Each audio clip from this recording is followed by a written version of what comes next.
coordinator Lou Anarumo after 6 seasons, and the Seahawks firing offensive coordinator Ryan Grubb after just 1. Packers head coach Matt LaFleur confirming wide receiver Christian Watson suffered a torn ACL during the team's loss to the Bears Sunday and will miss the rest of the season. Meantime, Eagles head coach Nick Sirianni saying quarterback Jalen Hurts remains in concussion protocol. Green Bay faces Philly on Sunday. This has been NFL Network Now on the Westwood One Radio Network. Welcome to Staples. I am so pumped. My business is going to kill it this year. Awesome. How can I help? First, a new computer. With Staples Home and Office Hot Deals, you save big on tech. And new posters. Save on custom printing, too. And, a new chair? A chair? Who has time to sit? Maybe all your new clients? Now you're talking. With Staples Home and Office Hot Deals, you'll find huge savings on custom prints, storage, chairs, and tech. And now save up to $175 off your print order. Exclusions apply. Visit staples.com/print for details. Ends 2/1. This is the story of the one who, as a maintenance specialist for a historic high-rise, knows that vintage charm historically needs constant attention. Which is why, when it's time to upgrade turn-of-the-century mechanicals, they turn to Grainger. With easy access to 1 million-plus products and the scale to deliver when and where you need them. The right tools and supplies are never far away. So the one can keep that vintage building running like new. Call, click Grainger.com, or just stop by. Grainger, for the ones who get it done.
What's going on? 6 o'clock. Good morning from the 104.5 The Zone Studios. I am Robert Walsh. Black Monday didn't leave as many jobs open as we initially thought it may. Jags gave Doug Peterson his walking papers, but chose to keep General Manager Trent Baalke. The Patriots getting rid of Gerard Mayo. A couple of coordinators were let go. Gus Bradley in Indianapolis, Lou Anarumo in Cincinnati. And as far as offensive coordinators, the Seahawks decided to part ways with Ryan Grubb after just 1 season. A little bit of drama in Dallas as the Bears have requested to interview head coach Mike McCarthy of the Dallas Cowboys for their open head coach position. Jerry Jones has yet to answer the request, but if the Cowboys do not allow him permission this week, the Bears could interview Mike McCarthy after his exclusive negotiating window in Dallas expires January 14th. Speaking of Dallas, former Dallas running back Ezekiel Elliott signing with the Chargers practice squad, joining that backfield with J.K. Dobbins and Gus Edwards, with hopes that the former Cowboy can get up to speed very quickly for the playoffs. For all your foundation repair and your waterproofing needs, you got to go to USSTN.com. Breaking news at once on your home for the Titans and the Vols. This is 104.5 The Zone.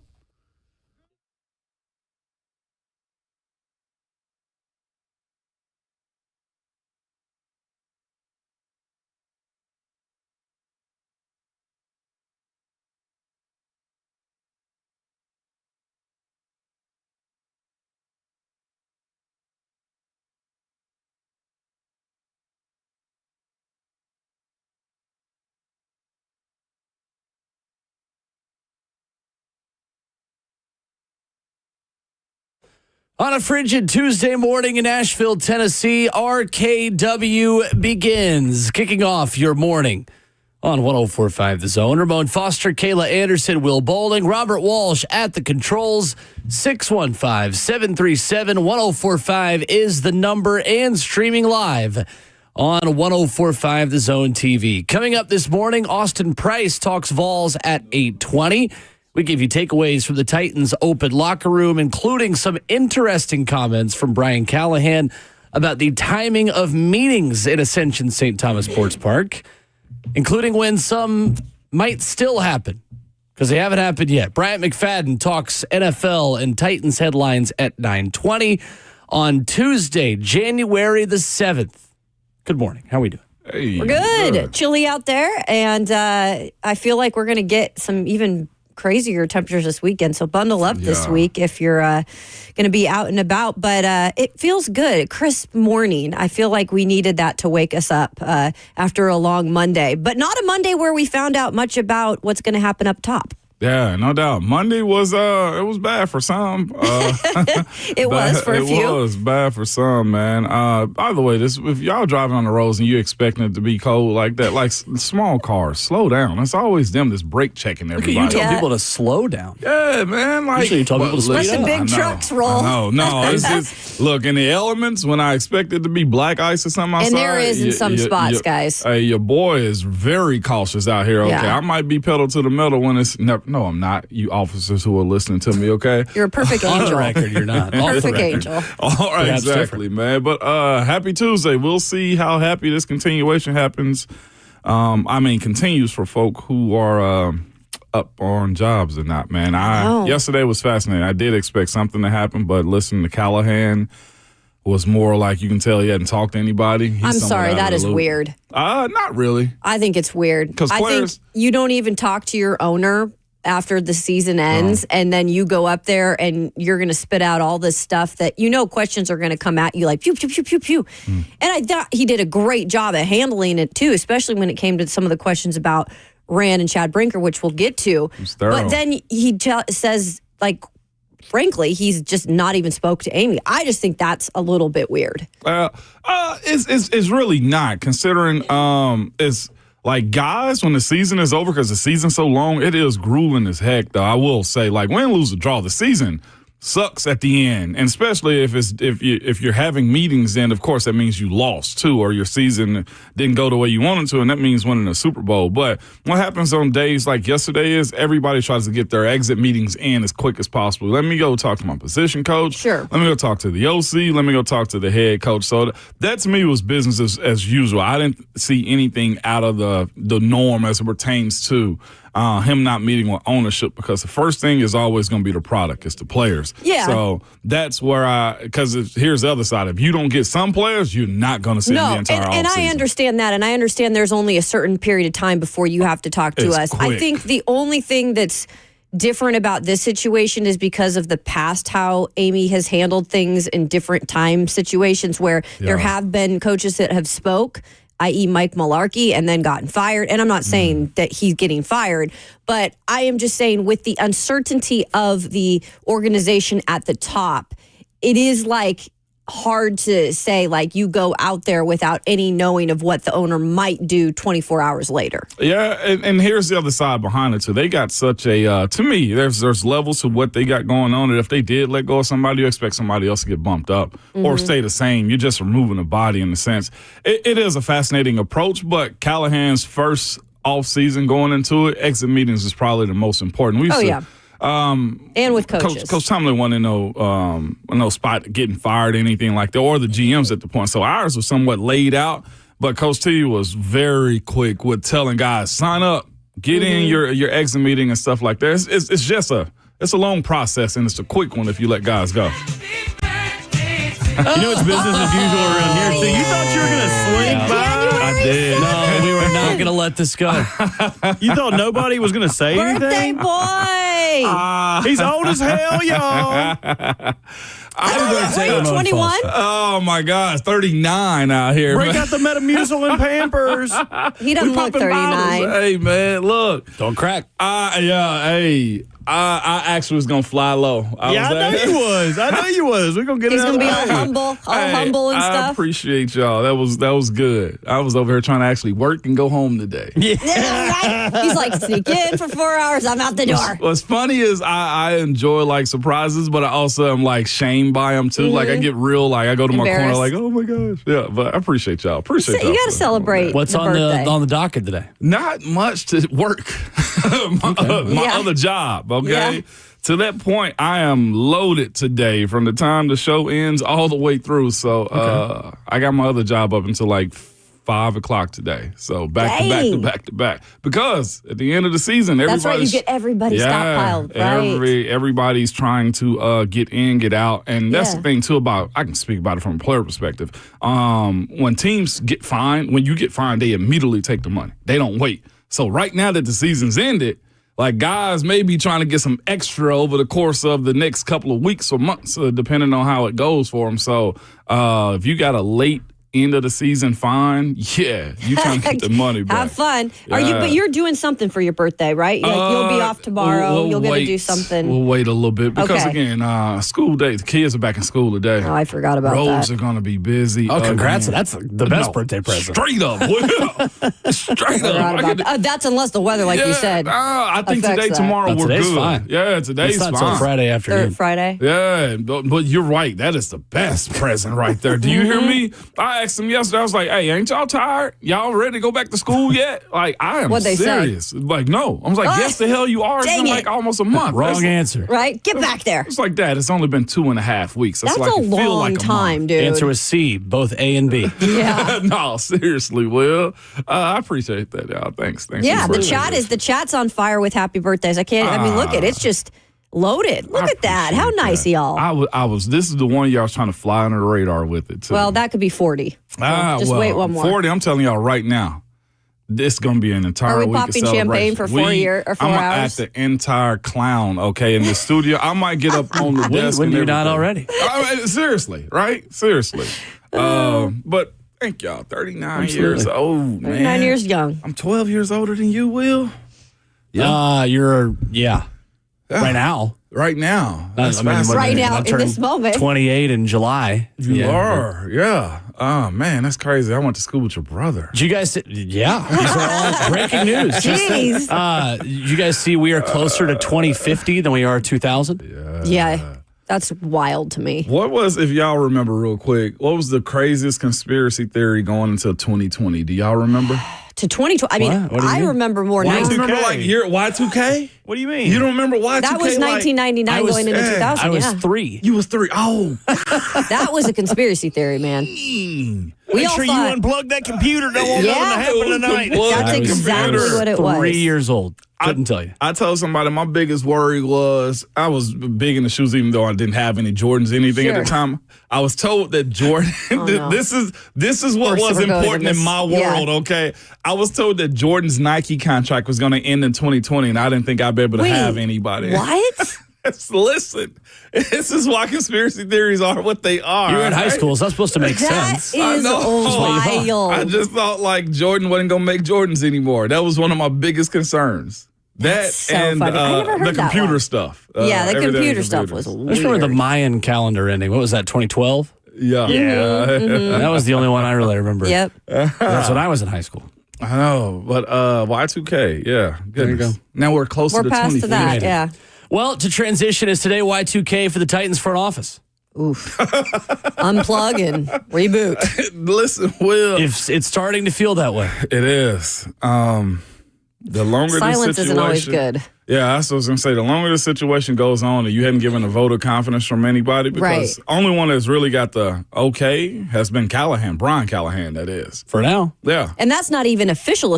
I mean, in terms of like a, letter that has been sent out or the owner or somebody speaking on it, right? That's just because he spoke yesterday, and obviously everything intends to be that he comes back. Yeah, and then on top of that, other coaches are getting coaching requests and stuff like that. McCarthy in Dallas, so he's potentially out there. Also, Chicago's trying to figure out what's what. And, of course, if a guy like Coach Anderson gets another opportunity, I mean, Shane Bowen got a different opportunity. I mean, to be fair, the special teams was the only unit that improved from week 1 to week 18. Like, Right. tangible, actual improvement. Yeah. Granted, they had nowhere to go but up. Yeah. But if you're looking at offense or defense or special teams and pick the one unit that got the most better from the start of the season to the end of the season, it was special teams.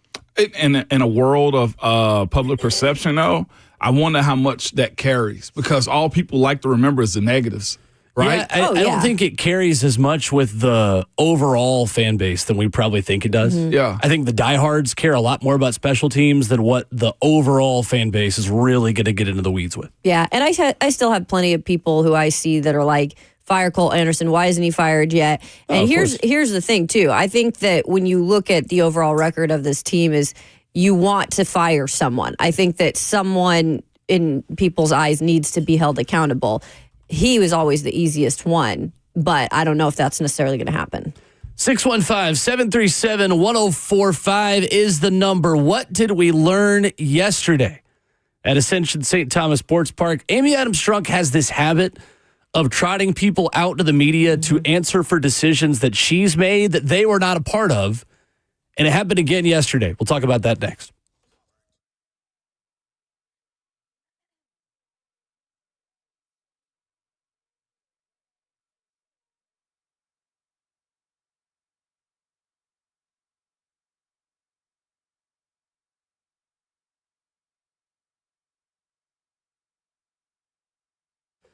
Hey, it's Will Bowling. Is your heating system keeping up with the colder weather? Hey, if you look ahead here in Middle Tennessee for the weather we've got coming up this weekend, it is time to make sure that heating system is ready. Available 24/7, 365.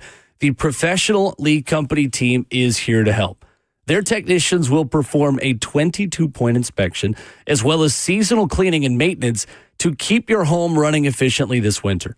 Even better, save $30 on your next heating tune-up visit today. That's $30 off on your home's next heating service. We are in the middle of winter here now in Middle Tennessee, and January typically ends up being the coldest month. So make sure that your heating system is ready for the frigid air here in the Middle Tennessee area. Contact Lee Company at 615-567-1000 or contact them online at leecompany.com for an appointment to keep your home's heating in check. That's 615-567-1000 online at leecompany.com. That's Lee Company, all you need.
Kicking off your Tuesday morning on RKW and streaming live on the 104.5 The Zone app.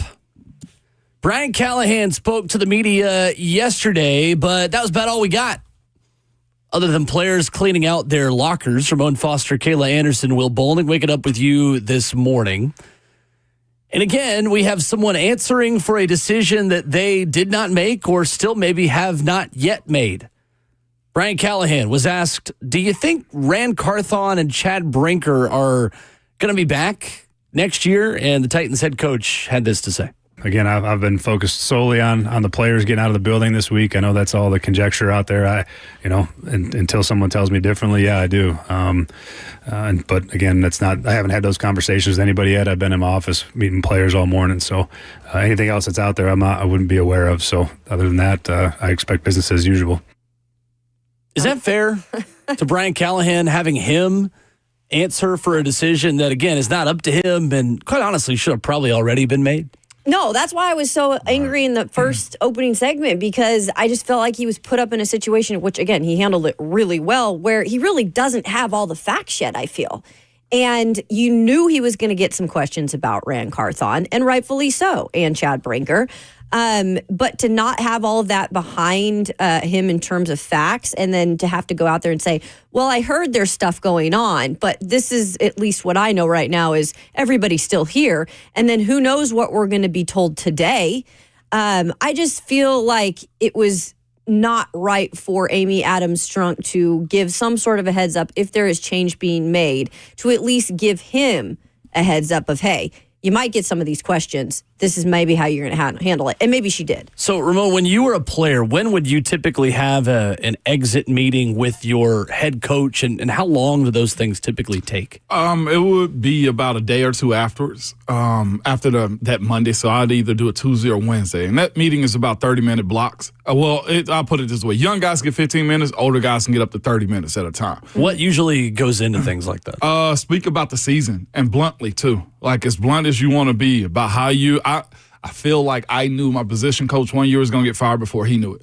Oh, yeah. Interesting. Like, because that's how blunt you have to be in those meetings. Sure. What you do not like, coach, he wasn't coaching us the way I thought. Coach, there was lack of leadership in the room. Coach, the game plan that he had for us personally did not work for us in those moments. Like, it's that type of stuff. The OC, what y'all want to do? Coach, we felt like in times we went away from the run a little bit too much. We felt like he left us out to dry. Like, it's that type of blatant and blunt. And it's also contract situations. It's also, hey, team, what do you want, coach?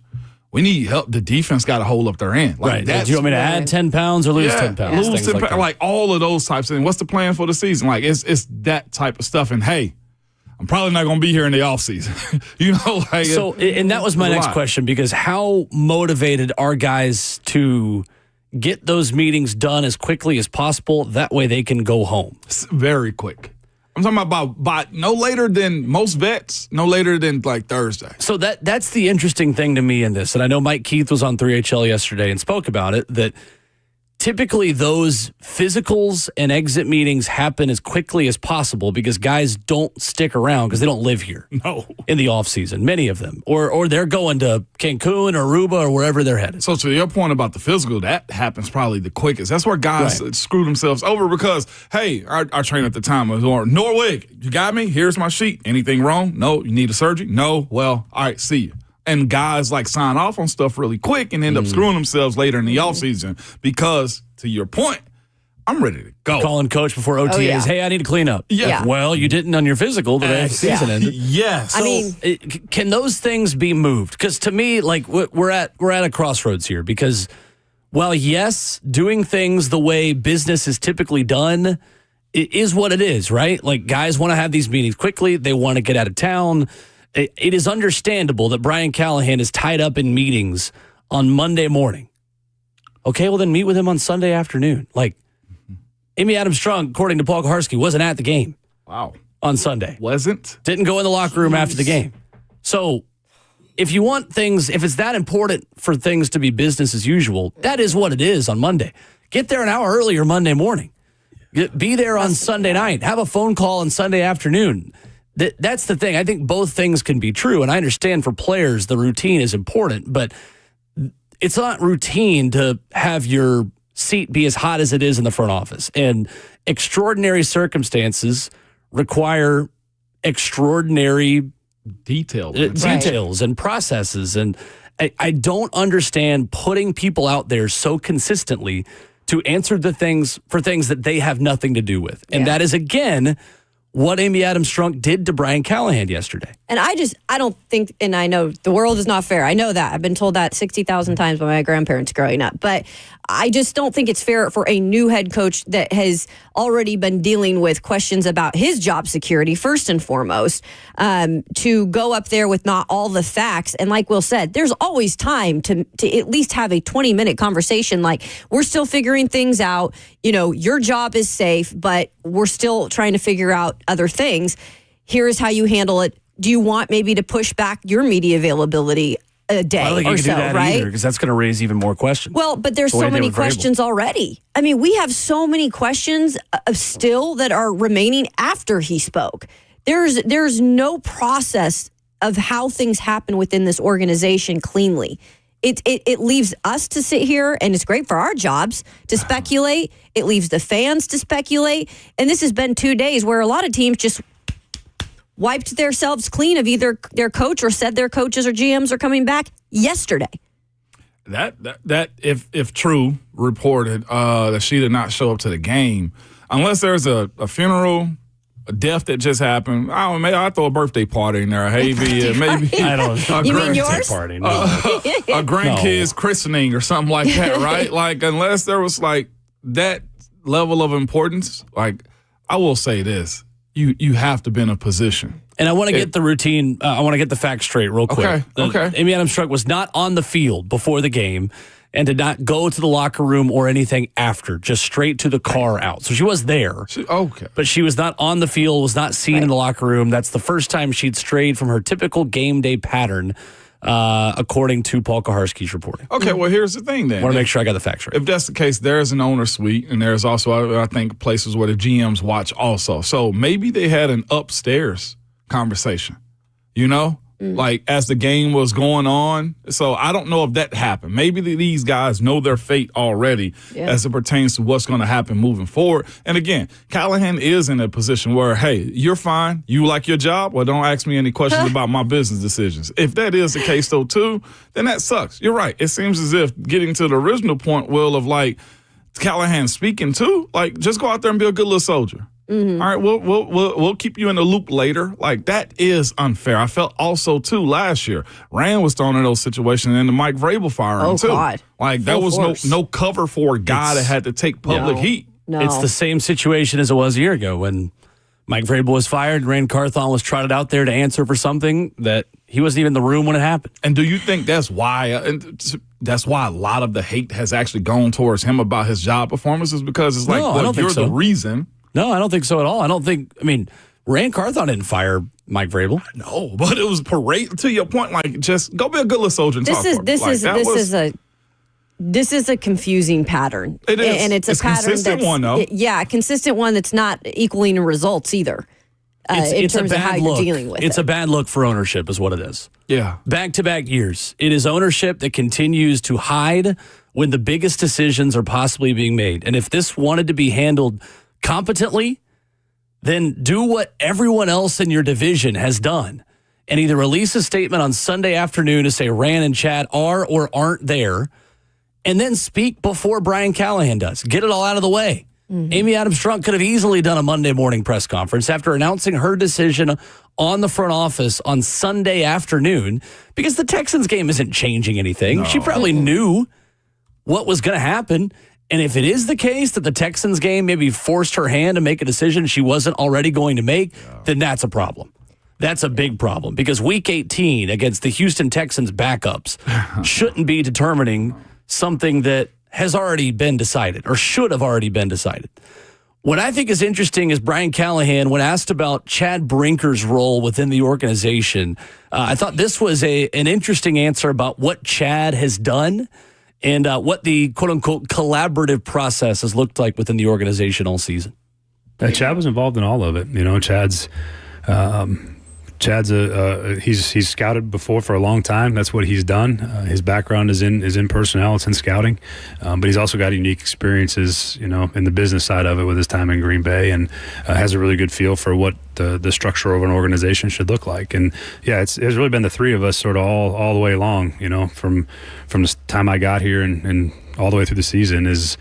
We've all sort of worked on the same things, and Chad has his responsibilities, and Ran has his, and I have mine, and we all come together and try to make whenever decisions are made or whenever we need to do something, that we're all on the same page, and we have been all year.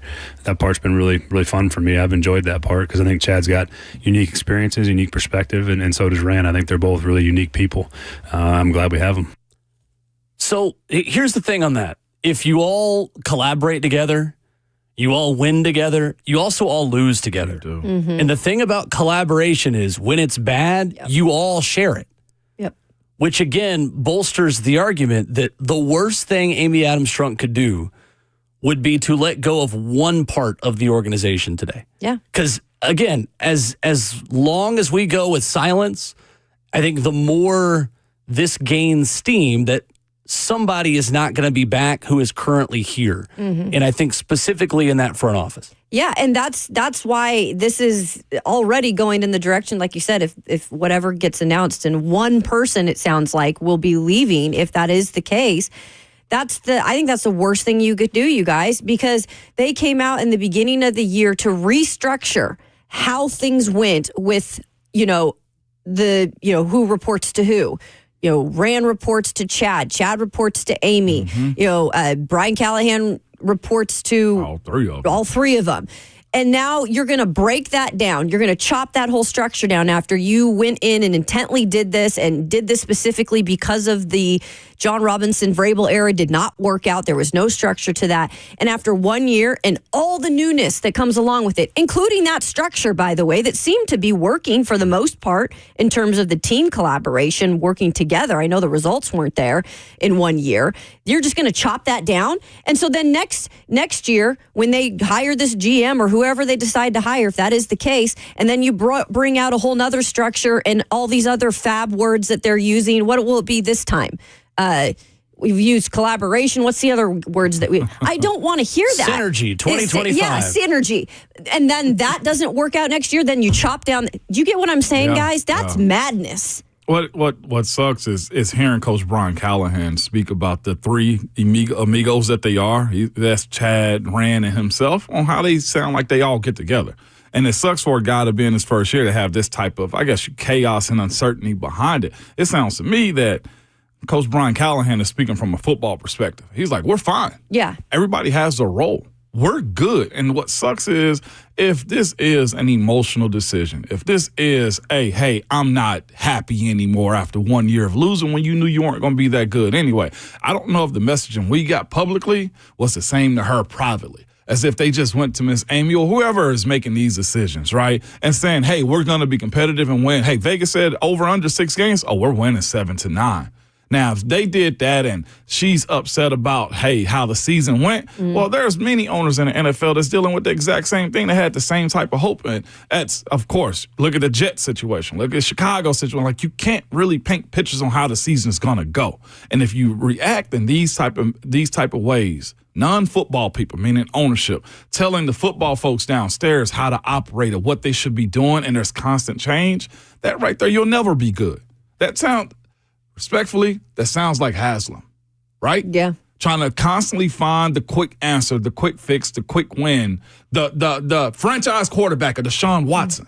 Like, you start making these type of decisions, you set yourself back even further. The Browns got a $250 million quarterback that they can't move.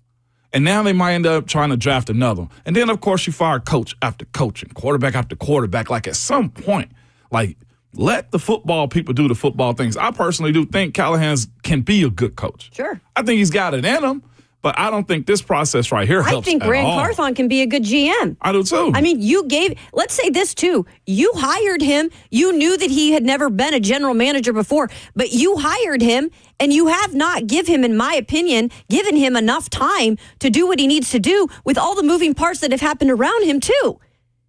Period. It is very dysfunctional. It's they're operating as if it's how the season went to me. Like there's no real goal. 100%.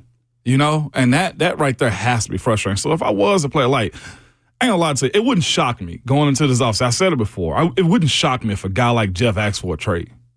And now to ask the question, can you blame him? Yeah, what's the vision? Yeah. You keep starting a vision and starting a new journey and then giving up on it the second it doesn't immediately yield results.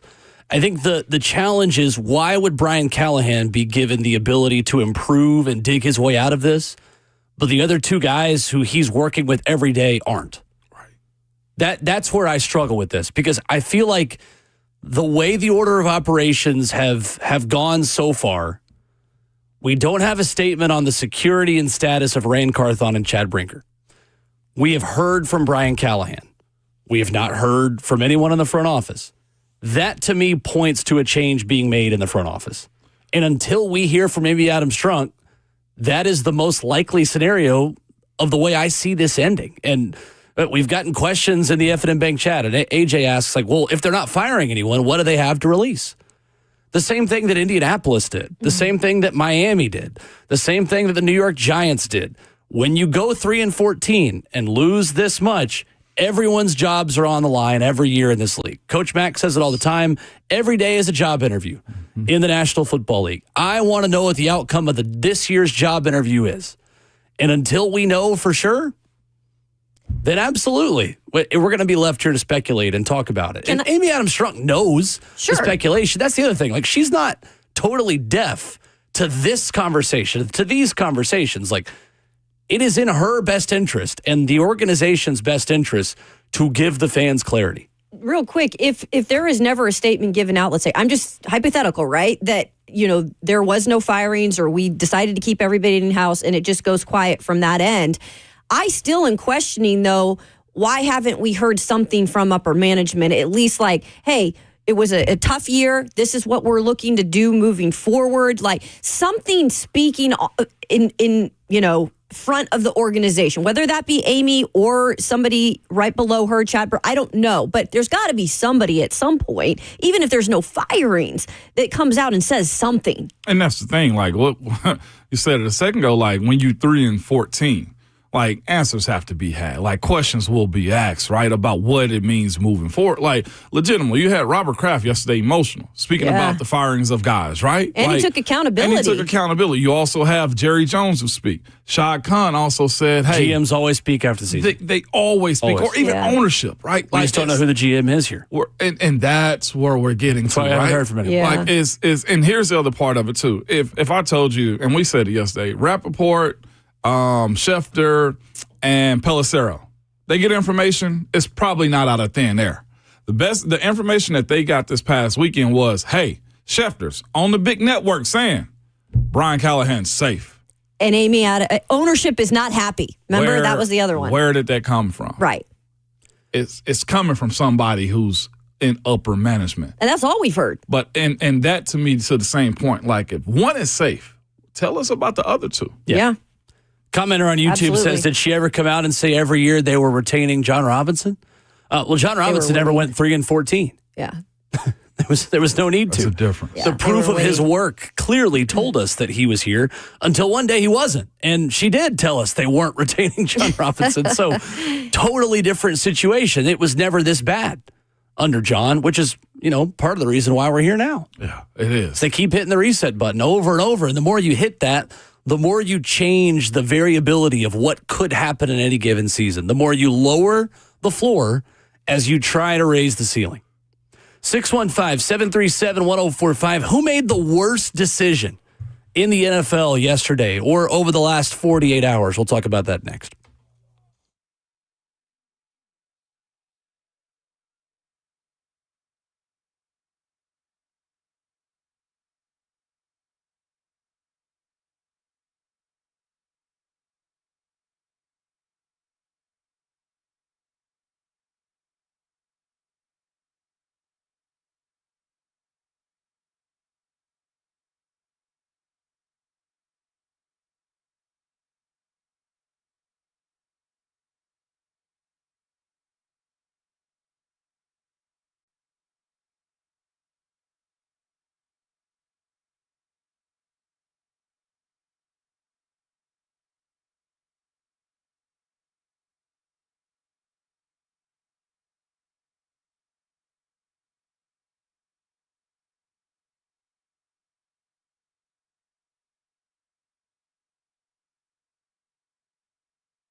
RKW 104.5, The Zone continues, wrapping up hour 1. 615-737-1045 is the number. Who made the worst move in the NFL yesterday? Ooh. Easy, Patriots. Feels like there's I was going to say, it feels like there's a very easy answer. Then you gave a different answer. Yeah, easy. I think the Patriots. Jags with not getting rid of Bulky. There you go. That's the easy answer. Wow. He has 20 lives. Why would they keep him? Because of his picks or what? All of it. 9 of his 38 picks from 2021 to 24 have become starters. Hired Urban. And he hired Urban Meyer and now gets the chance to, well, he's not hiring the next coach. His owner is hiring the next coach, but I don't understand why he is allowed to continue as the GM of the Jacksonville Jaguars. And your owner doesn't have trust in you to do the next hire, but yet you're staying. That is mind-blowing. What does he have on Shad Khan? This one doesn't either. Maybe Shad doesn't know how to work the operations like he does. Like maybe Balky has like an eye for talent. But they he can't doesn't. piece it together. That's the thing, though. The evidence of that is also there. 9 of his 38 picks from 2021 to 2024 have become full-time starters. Okay. And not all of them are good. Just the fact that they are starting doesn't mean they're good at this. Like Anton Harrison, 27th overall in 2023, the tackle from Oklahoma? Oh, okay, yeah. He's not starting? No, I'm saying he is starting. That doesn't mean but he's he's good. not some superstar. Yeah. Like we always do that. That's one of our evaluation tools for GMs. Like, this many players are starting. Well, yeah. You can start and stink. And still be trash. Yeah, 100%. We've seen that be the case. That's fascinating. Again, you thought they would have cleaned house on a guy like him. Again, maybe they're just real good business partners, too. Like, billionaires are weird like that. You just never know. If I was a Tennessee Titans fan, Colts or Texan, keep him, okay? Yeah, keep him absolutely. in Do not place. complain. I actually thought it was the Patriots for this reason right here. Like, everything that Kraft said he knew, or said yesterday, he probably should have known on the front end of hiring a guy like that. You know what I'm saying? Like, if you thought he was good enough, like, I'm looking at some of the responses. Was that an emotional hire then? I'm going to ask you that. It was already written in his contract. That was the other side behind Mayo getting that job was, I don't know if they felt like they was going to fire Bill Belichick at that time, that soon. And the next thing you know, all right, Gerard, you're a very smart guy. You've been around me. He treats him like a son. You're next up. Or the fact that here's the other side of it for me. No established coach in my mind that is, been in the league for a very long time was going to go behind Bill Belichick also. So I feel like you hire a guy like Gerard.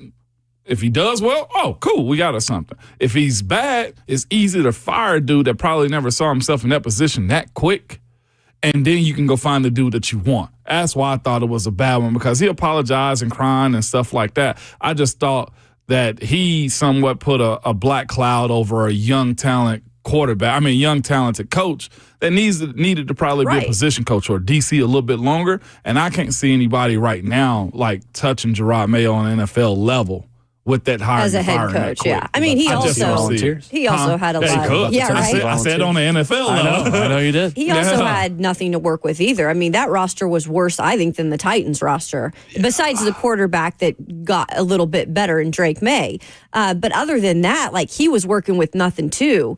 And I get it. If it's the wrong move, at least he just made the firing then. But I do feel like there was a little bit of a plan once you knew Mike Vrabel was going to be available. I still am on that train. I'm not saying he's the right. I don't think he's the right fit necessarily. Vegas says but he's minus 450. He's going there. I feel like he's going there. I feel like it's a plan and it works. It's easy to put together. 2 + 2. I mean, I don't think they make this move if Vrabel is not me either available. But he's available last year. What if he was this petty? What if he said, "Loan, don't fire me. I want the Titans to keep paying me." He could. No, he's not. He wants to work. You don't think he's that petty? No. He's going to be the next head coach of the Patriots. It'll happen quickly. Goodness gracious. It just seemed dirty. Kraft. I think he meant well. But the way it ended in New England, I thought that was probably one of the worst moves. Like, to hire Gerard in the first place if you knew he wasn't really your dude. So. Well, when Mike Vrabel's the new head coach, it looks like there's going to be a quarterback controversy there. Why is that? You guys saw Joe Milton had a crazy week last week. Yeah, he did. I feel like we have to play some of these highlights, just how crazy they were. And for Patriots fans, hopefully he's just like Josh Allen looking for his 115th consecutive start. Milton again. Booty wide open. It's a 48-yard strike. You know I wanted to play that. I know. Booty wide open. You ain't slick. Booty wide open. That's crazy. You ain't slick. That's crazy as hell. I waited a day and a half to play booty wide open. Milton found you, Mr. Booty. What is wrong with you, Bird? Again, booty wide open. I ain't gonna lie, there's certain words I feel like I don't know we can say, and that's one of them. I guess we can clearly say that one. No, that's fine. Booty I you had can no say. idea. I had no idea. There's not many contexts where it's applicable in the business that we're in, but you can say it. Right. Y'all want a controversy for here? Y'all ready? I mean, well, Y'all ready? Quarterback for the offseason? You shout it out. Joe Milton or Malik Willis? Oh, boy. Or Josh Dobbs? Oh, boy. D, none of the above. Don't be going with Joseph Bonanno's theory here on bringing all three quarterbacks as balls. Zeph said that yesterday? Oh, yeah. Zeph Don was like, don't said, even why don't go you there. trade for Hendon Hooker, Joe Milton, get Josh Dobbs as the bridge quarterback. Then next year you draft Nico Iamaleava. Yeah, it was pretty funny, actually. I love You it. continue to have Tony Vitello be the 12th Titan before every game. Fire up the crowd. The national championship winning coach in baseball in the state of Tennessee. I love that for Joe Milton, though. But you know what I get, though, since we've seen it here? Do you live and die on the sword because the guy had an awesome debut? No. i.e. Right. Atlanta Falcons, Will Levis. Yeah, it's a little different. Yeah. It's a little different. It is. No. Will Levis was a second-round pick at the top of the second round. Joe Milton is a backup that did it against backups. Will Levis had his day against starting players in the middle of the season as a second-round pick. No. Joe Milton is a day 3 draft pick who cooked backups. That's not the same thing. Hey, DeMar Hamlin was out there, y'all. That's everybody's Exactly. favorite He cooked safety. backups. Everybody loves Hey, DeMar he had a couple Hamlin. INTs this year. He got That's a picked. low bar. That's a low bar. That's a low bar. I can't believe you, Bert. One thing we know about Milton, though, whenever he goes out in a backup spot or has to come in, we're always going to get some sort of a show. I mean, it is always entertaining. Every time we talk Will about Levis him. also gives us a show. That doesn't mean he's a starting quarterback. No, I'm not show saying he's is a not- starting quarterback. Oh, I'm I just know. saying it's fun to talk about. Apparently, As there Milton were mixed entertains us. signals also on Calvin Ridley's 1,000 yards versus what Will Levis thought. He did not get an incentive, people. He did not get an incentive. Did It was anybody just tell 1,000 Will yards. Levis? We have not told him yet. Look, you can tell Will Levis a lot of things, and they're going to go in one ear and out the other. I told Buck to tell hey, him. throw it to the team wearing blue, not the team wearing red. They tell Will Levis that a lot, too, and he continues to not oblige. Yeah, the money so situation, it doesn't the really matter money what you tell him. I think celebration. he thought he hit an incentive. Will's Yeah. going to be Will. It didn't work. Steve Palazzolo, our friend from the 33rd team, did tweet yesterday that he is hearing multiple QB-needy teams have inquired about Joe Milton. This one. This franchise right here. God. Yeah, well, Feeding the fire. this one. Sign him up, baby. Look, make it a competition. Will Levis said yesterday, look, if it's him and somebody else, he feel confident in himself. I hope all the people who think I'm a Vols homer are hearing me right now say, He doesn't want don't trade for Joe Milton. Yeah. Let's not. And Let's by the not do way, this. we can get into this later, but all the people who think Will Levis is gone and who thought he'd be gone, I do. Who thinks y'all, that? I don't. No, I'm serious. There's a lot of people that are like, isn't he gone yet? No, I don't think he's going anywhere. Hey, me. That's a different discussion. Yeah. I'm people. Okay, I'll be the first to tell you. I'm people on that one. If people are thinking, I don't know. that's me. Depends on who the starter is here. If Yeah. you're going the bridge quarterback route, if you want to go sign somebody, if Derek Carr is brought here, then yeah, you probably keep Will Levis. But I don't know. If you stick and pick at number 1, then you're taking a quarterback, Right. most likely. So he, is that really the best thing for Will Levis to be here behind a new guy? I Probably not. agree, but all the talk yesterday and how he was speaking, how Callahan was speaking, I don't it's think like, that matters. oh, he's going to be here at You in know some what this capacity. is? Keeping value. Yeah, but what do you want him to say the day after the season Value. ends? Yeah, there was a lot of detail though. Well, I know, but I mean, of course, they have a plan as of today of what they want Will Levis to improve upon this offseason. That doesn't mean he's going to be here next year. Just means everybody has a plan when they leave. I don't know. My bets are that he might be. Your bets is you're probably After right. that conversation, and I'm not saying that means everything, but I think they're going to keep him around for another year since they have a contract that keeps him here. What? Totally depends on who more? their starter is, and they don't know that yet. Kenny Pickett and Mac Jones had one too. That's the only thing. Like I've seen teams lie. Like I for sure thought always. Kenny would be back. I thought Kenny Pickett would be back in Pittsburgh. Sure. Well, and also Brian Callahan hasn't met with Amy Adams Strunk yet, so. Exactly. We have no They don't idea know- they don't know what their what's plan being told is. to him. They've told Will, hey, this is what you're good at, this is what you're not good at, fix this, and we'll see you and wherever. It's weird. It's the way it works. Coming up, 7 a.m. hour number 2 this morning, Brian Callahan was asked about possibly not calling plays, and I thought he gave a pretty interesting answer yesterday. We'll react to that next. Booty wide open.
What's going on? 7:01. Good morning from the 104.5 The Zone Studios. I am Robert Walsh. Black Monday, not taking as many jobs as we initially thought that it may. Jags gave Doug Peterson their walking papers, but chose to keep general manager Trent Baalke. A couple coordinators were also let go. Gus Bradley in Indianapolis, Lou Anarumo in Cincinnati. On the defensive side, as far as offensive coordinators go, the Seahawks deciding to part ways with Ryan Grubbs after just one season. A little bit of drama in Dallas as the Bears have requested to interview Mike McCarthy for their open head coaching position. Jerry Jones has not answered the request at this time, but if the Cowboys don't allow him permission to interview, the Bears could interview Mike McCarthy after his exclusive negotiating window in Dallas expires January 14th. Speaking of Dallas, their former running back Ezekiel Elliott signing with the Chargers practice squad with the hopes that he would be able to get into shape quickly and get up to speed with the offense to join that backfield with J.K. Dobbins and Gus Edwards. For all your foundation repair and your waterproofing needs, you got to go to USSTN.com. Breaking news at once on your home for the Titans and the Vols. This is 104.5 The Zone.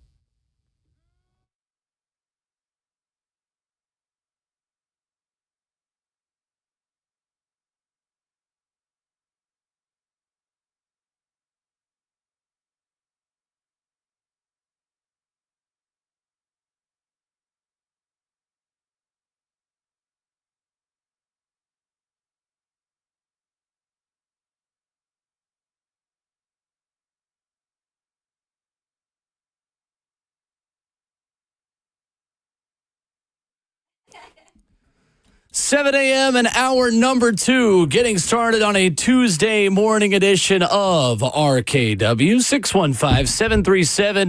615-737-1045 on Twitter at Ramon Kayla Will, where Devin writes in, who has a bigger arm, Joe Milton or Will Levis? Well, I don't know. Will Levis never made the Orange Bowl. I could not tell you how far he can throw an orange.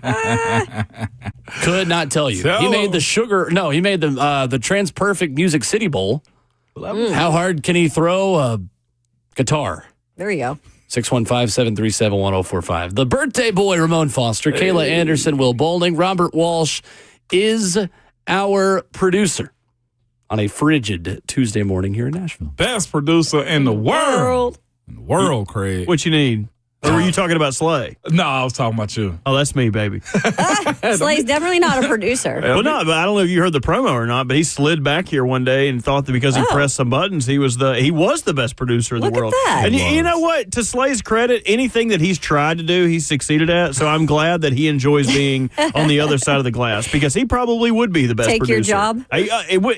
See, the problem is we're like offensive linemen. There is a dearth of offensive lineman talent. There is a dearth of producer talent. We don't really have as many. So if Slay wanted to slide in, he could always slide in. You can get a shift.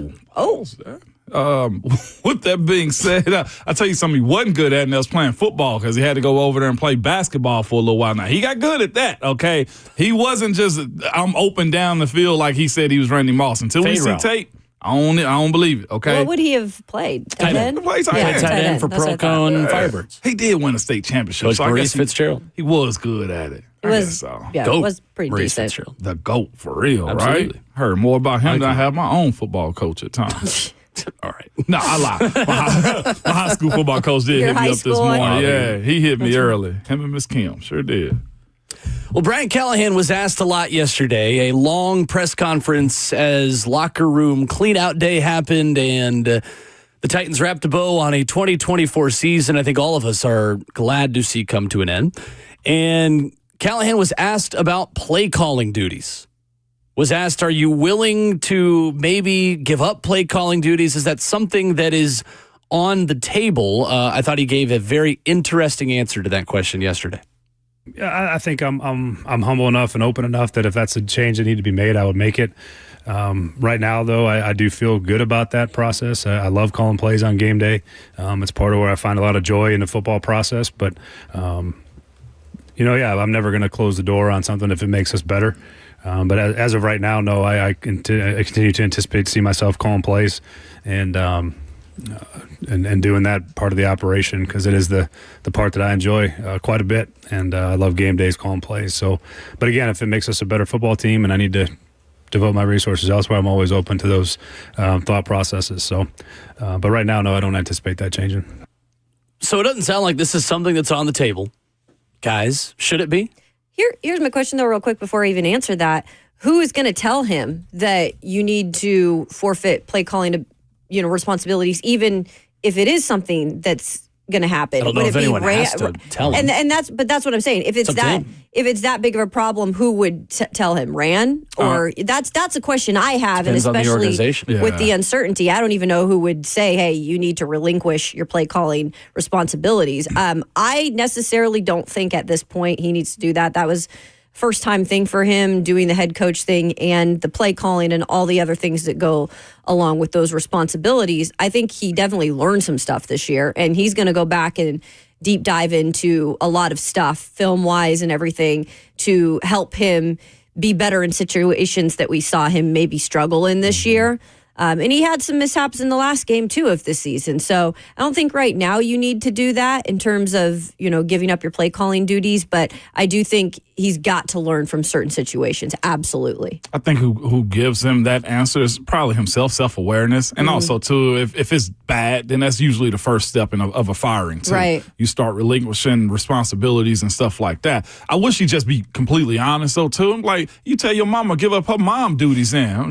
The heck I look like giving up my play calling duties? You guys hired me for a reason. Like, I wish he could say that. It comes off very condescending to the people that ask those type of questions. He kind of did that. He kind of said it in a nice way, like, this is what I look forward to in the job. And that's where you don't need a guy like him, man, feeling and questioning himself too. Like, we're early in this process. Will said it earlier. Like, a lot of stuff that's happening, like in the conversations, because of losing. Like, and that's where he is. Like, he believes in it, and you can tell he speaks about it often. Like, he think he's a good coach. He know he can play calls.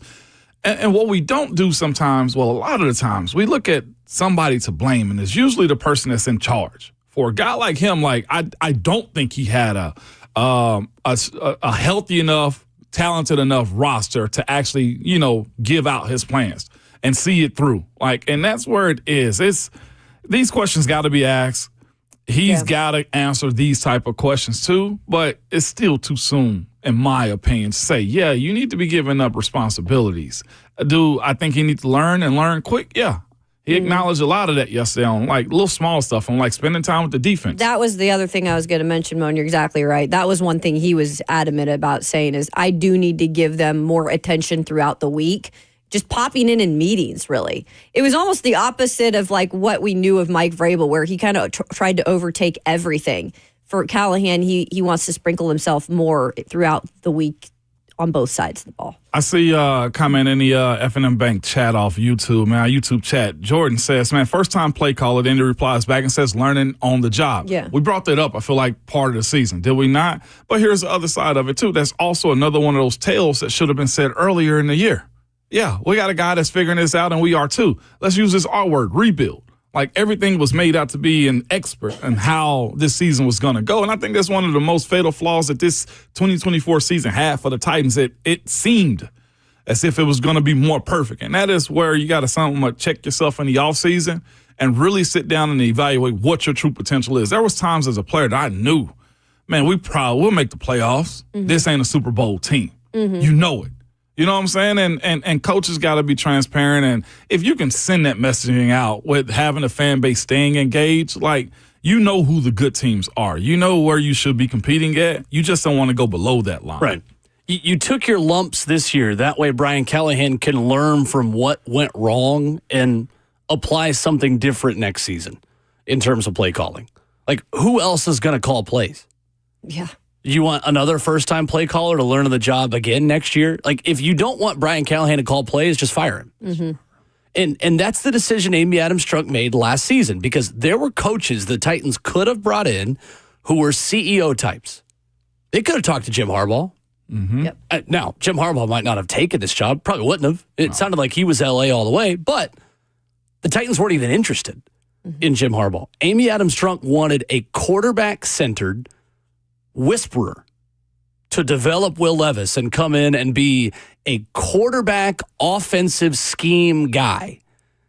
So in order to do that, you've got options. You can get somebody who's called plays before, or you can take the risk that she signed up for, that she took, and the organization told us we crushed it at training camp, They took a risk because they thought it rose the ceiling high enough of the offensive players that they had. It also did something else in the process. It lowered your floor.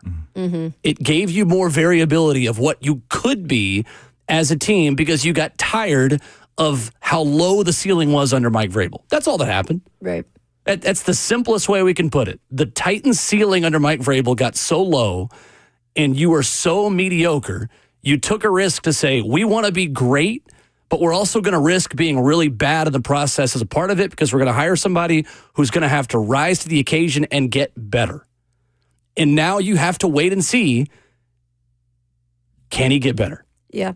Can you learn from what didn't work this year, Brian Callahan, and figure it out next season? Because I don't think one season is enough time to learn all the lessons you have to learn and prove everything you have to prove. If that was the case, we'd have one-year contracts for players as well. Right. And that's the vibe I got from players yesterday, whether I spoke with them on camera or off camera, guys, was this team is young. There are a lot of young pieces in this, program right now, and including the newness that comes with Brian Callahan and his system. When I spoke with some of the players on offense, they felt like there was a lot throughout the year they were learning on the spot. And I even think Brian Callahan admitted there was stuff I was learning on the job. He had compared it to having kids where some things can prepare you like a book, but if you're actually going through it, there's some things that you can never prepare for. And I think that was happening really on both sides of the ball. The defense was a little more stable, but they still had a new staff.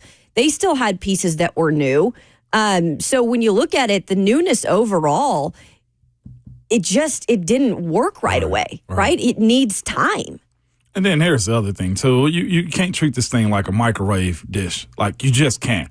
I want to say, let me go look at a young stud offensive guy as a head coach. And I went to Sean McVay's 2017, his debut. He was 11-5, 13-3 the next year. Lost in the Super Bowl in year 2. Like, that was an unrealistic, approach to the job. Like, you struck gold real quick. But what's fascinating about it, though, you look at that roster. Jared Goff's on that roster. Todd Gurley, who was an offensive MVP at the time. You walked into a good situation. Yeah. The situations, Mike Vrabel walked into a good situation. Mike Vrabel inherited a team that had just won a playoff game in Kansas City the year before. It's just different. So to speed up this process, there's no rhyme or reason to it. You're pouring concrete still with the head coach, even with the GMs, and honestly, at the players. Like, you're throwing stuff away at this point. It makes no sense to speed up this process and be hurried and trying to make a brash decision or an emotional one. Like, you're thinking with your emotions, man, that's bad business. Y'all know how it goes. Like, you put the numbers in the computer, see what they say, and then we process from there. It's not, my heart says. No, not with this one. And again, maybe I'm more wrong on this than anything. But a level of stability, and here's the thing, not even from the front office. There has to be a level of stability for the players. And right now, not a single one on this roster has any stability. I don't even think Jeff has any stability because who's helping him? And the only reason I bring him up because he's the biggest X factor that you have. He's the star. He's the leader of the team. If you got a guy like Myles Garrett asking for cohesion and a plan for Cleveland Browns, you got to be asking the same thing here in Nashville. Like, why should I waste away my career because you guys are unstable? Like, That's right. You're as bad as Cleveland. Yeah. You're another Browns right now. And if these things continue to happen, like, Houston's going to smile. I mean, I look at the Colts. The Colts, I don't think, are that much better. Do I think they got better parts? Yeah, they got a little bit more stability as it pertains to the players that they have in position. Now, what they do with their coaches and that quarterback is a totally different conversation. But you are far behind what other teams are already at. And I'd even look at the Jacksonville job and say the exact same thing. Like, they might not have the best situation as far as GM goes, but they understand who their quarterback are. They got remnants of an offense and a defense. It's a matter of time. And they got young studs on this team. 615-737-1045 is our number. What does Amy Adams Strunk owe the Titans fan base? What do you want to hear from the Titans owner? You can give us your thoughts on that. 615-737-1045, and we'll share ours as well coming up next.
Tuesday morning at RKW continues here on 104.5 The Zone, 615-737-1045. What do you want to hear from Amy Adams Strunk as far as GM decisions, head coach decisions? We've already heard from the head coach. I think the assumption out there is that Brian Callahan is totally safe at this point. Well, you never know. I don't have any reason to believe that that's untrue. But guys, at this point, what does Amy Adams Strunk and Titans ownership owe us about the future of this team? My personal opinion is definitive just backing, just recertifying that, look, I believe in this process. If nothing's going to happen. I was going to say, I believe I can fly. Oh, Sorry, my that's where it was gosh. taking me. My main thing I want to hear from her, well, the main thing I want to see done is this, nothing. I'm of the mindset, don't change a thing. How much can you learn in year one? Like, if you want to cut bait, then, yeah, you might want to do it all the way from the top down. But I think she believes in the process. I want to know, like, who's her confidence is speaking in her ear to really give her the true answers that she needs. What I prefer to hear, Will, is this. Hey, I believe in the guys that I hired just a short time ago. I believe that we are in the middle of a rebuild, and I was unrealistic. We were unrealistic in our approach to how we approach the 2024 season. The idea that we can build this thing overnight is not real. We want a sustainable product. I believe in the coach and his ability to get better. I believe in his team to get better. And the best way for us as a team to be better is to keep this thing together. And not just that, but just back Callahan, back Chad, back Ran, and back the players that and enlighten, well, promise them that it won't always be like this. Because you got a bunch of young guys on this team now, because it's mostly young guys or new guys, that they think this is how the Tennessee Titans operate, right? And at some point, she's got to lay down the law until this is unacceptable. But it's also a slow, methodical process of getting back out of the hole that they've somewhat dug for themselves with the quick turnover, with the changing of the coaches, with the changing of the GMs, with the changing of the quarterback. Like, it ain't no crap show. By any means, the product looked like that at times. But the more voices you have coming out with uncertainty has to be cleared up. And I think she's the one person that can. I don't know if she's going to take questions or be at a podium. No. But that has to happen, I feel like, in this year right now, where they are. Or just fire them.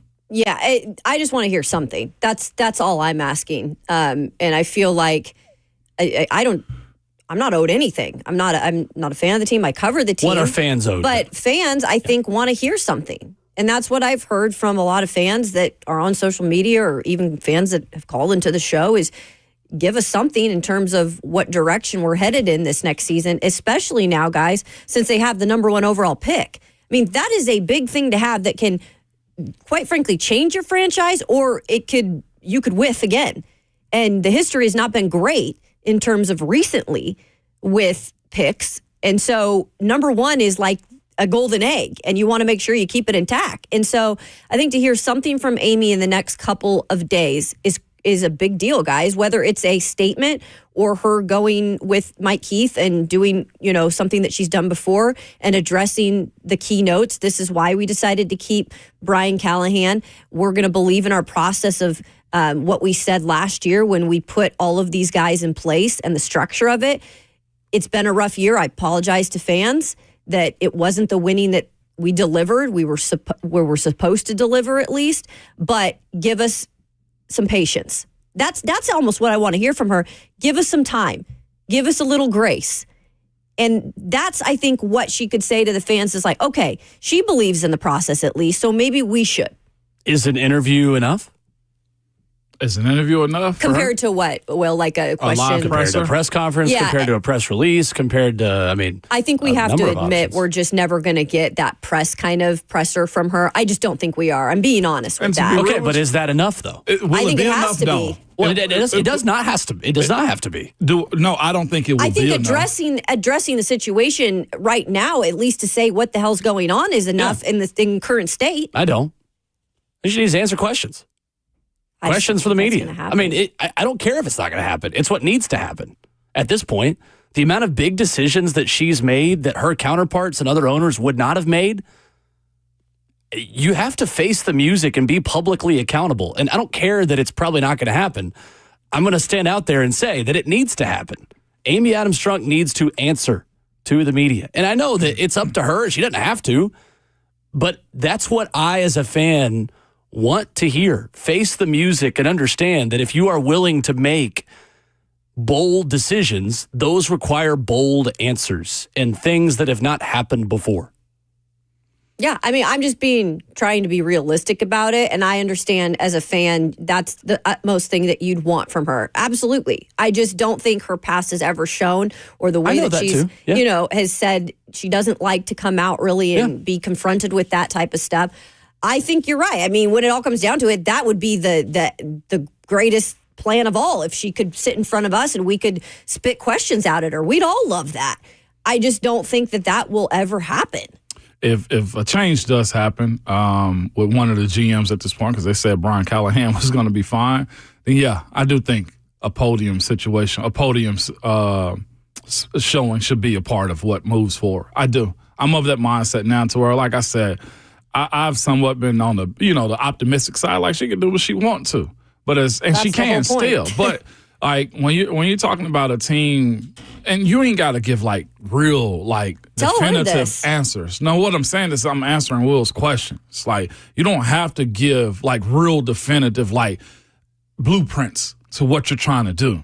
What you need to have happen is like, yeah, we are trying to be a sustainable product by the time the stadium is built. Yes, I believe in the head coach. Yes, I believe in my collaboration with the 3 GMs. Yes, I know the team isn't where we want it to be. Like, it's those types of conversations I feel like that can be easily given in a setting to where, look, she can pick 2 from each network around the city as far as I care. It ain't got to be full open a press conference. Would be better than nothing. You can select it, but to have a situation to where she can answer some public questions, I think if a change is made, it could be somewhat necessary. Right. I'm not disagreeing with either of you. It's to a point now to where you're starting to lose fans. Like that game Sunday, if you ever want to hit somebody, you hit them in the heart or the pockets. It's a COVID crowd. Yeah, it was a COVID. Yes. It wasn't even a preseason crowd. That was a COVID crowd. It was a COVID crowd. We've not socially distanced like that in Nissan Stadium since regular season of 2020. What I can tell you is this about that. I know Roger Goodell, well, this is a conversation we had when I was a PA rep,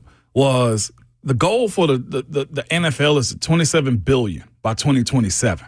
Okay, like making it may be close to that number than I know at this current time, but $27 billion by 2027. And if you got CBS or Fox or whoever comes in and do your games and they can't pan the crowd, that's money being lost. The fact that you got the New York teams up there that can't sell out crowds like that is a black eye to the league. Again, this is the biggest business in the NFL, and I feel like when owners have these types of situations, either they're going to get a call from New York and figure out what in the heck they need to do with their plans and how they're managing their teams, and she has to be, in my opinion, this time around, transparent enough without giving too much that at least gives your crowd, because when you lose that home crowd, that is a different conversation right there. Nothing speaks louder to ownership in American professional sports than empty seats.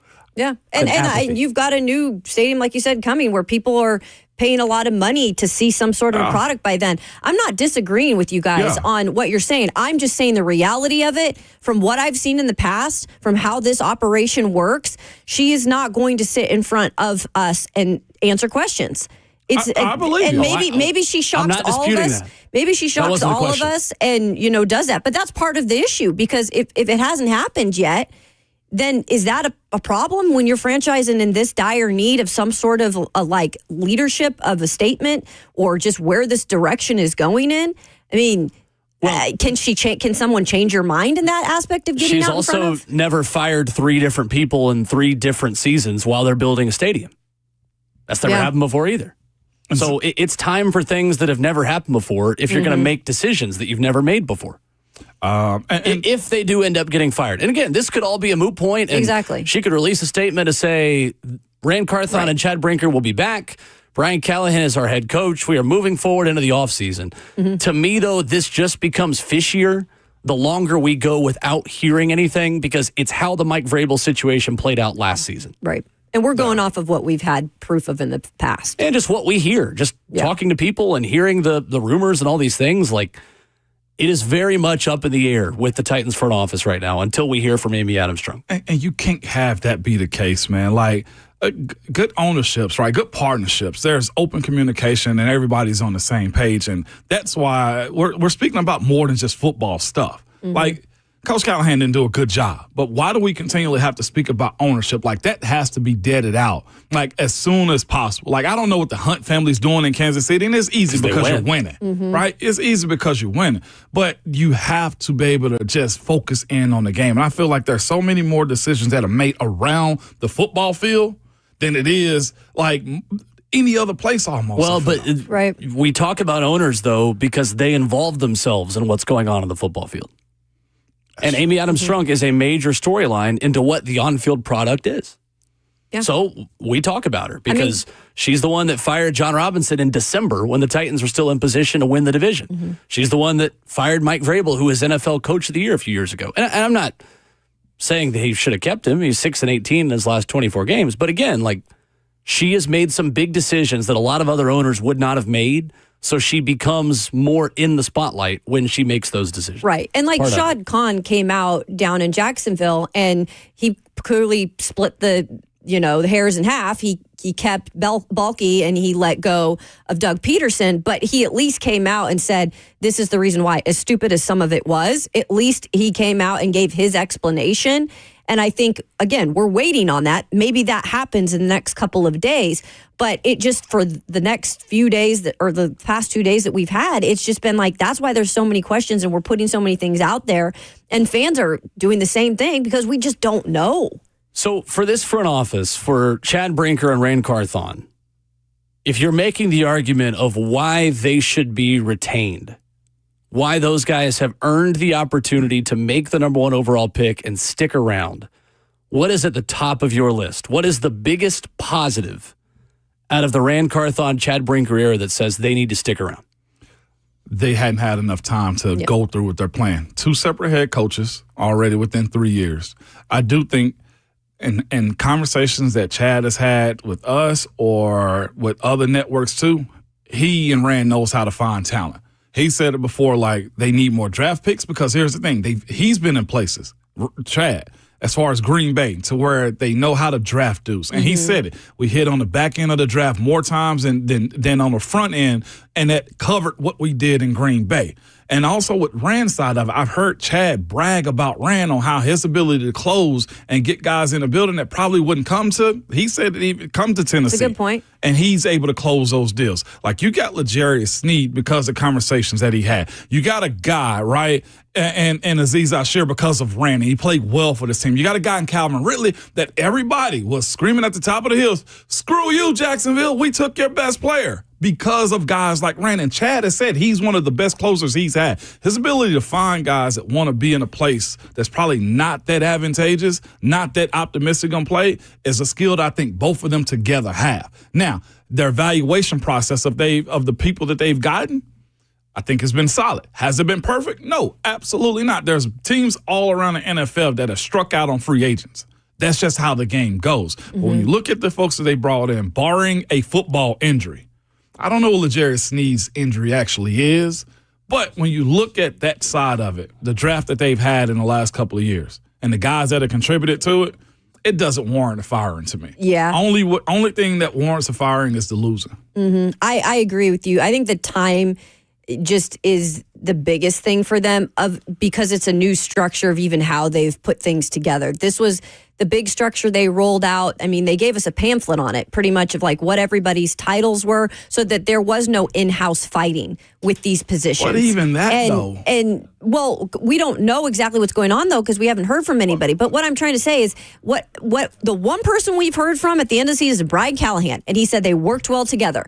And he says the process, even when there were things that they didn't agree on, they worked them out together, right? So it's not like they're, from Brian's point of view, there's in-house fighting going on. And I do feel like this past draft was good enough. And I know there's still things they need to build on. We still don't have a finished product with some of these guys.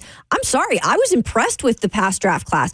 Going out and vetting Devondre Sweat and flying down there as a group to really say, do you want this guy here? That freaking was a home run. At least right now it is. in terms of what he did on the field, and he is one of those guys in the locker room. I'll tell you that too. And to say, J.C. Latham, I know he's not a finished product yet. He's going to be good no matter if he's on the right or left side, guys. He's going to be one of those guys moving forward and a leader in the locker room. Even hitting on a few of those guys, that's the first draft class that they all together were able to kind of put together and agree on and say, this is a fit for Callahan, this is a fit for Rand and Chad. You're going to give them one season of putting that together and then chop it all down? Seems that way. You know what I'd do if I was Amy? What? What's that? All that money, I would pay to get a body double to come in. Somebody that looked just like me. Someone who could talk in front of crowds. You got all that money. And bring her out there and have her talk to the fans. That's what y'all want. Y'all wanted me to talk, right? Yeah. Have her go out there and answer questions. And then some people in the media would be like, that wasn't even Amy. Look at these steals. And then you could basically ruin those people's credibility. Like, they can't even think I did a press conference. You would shut down everybody instantly. Everybody be like, that wasn't her. And you call all those people crackpots. I would have this thing figured out. They would never want me to talk again. Everybody would, their whole reputation would be ruined. I don't know why she doesn't just spend the money, do like Face Off with Nick Cage, get somebody to look just like you, go do the press conference, and everybody will shut the hell up. How about AI? See, I think you would have to actually do it. You would have to have a real person do it body out there. because y'all would be in the pulpit. Y'all would be ready to ask them questions, in the media. So I don't know. I just think would that make a whole lot of sense? I mean, Get the body it kind of double. would. Nashville's comic relief. Get her the body It is double. trying time. I just saw Fall Guy, so that kind of reminds me of that, of getting in a, like Get you your said, body a double. body There double. you go. Or throw that youngin' out there. Ain't she got a youngin' that people say should run it?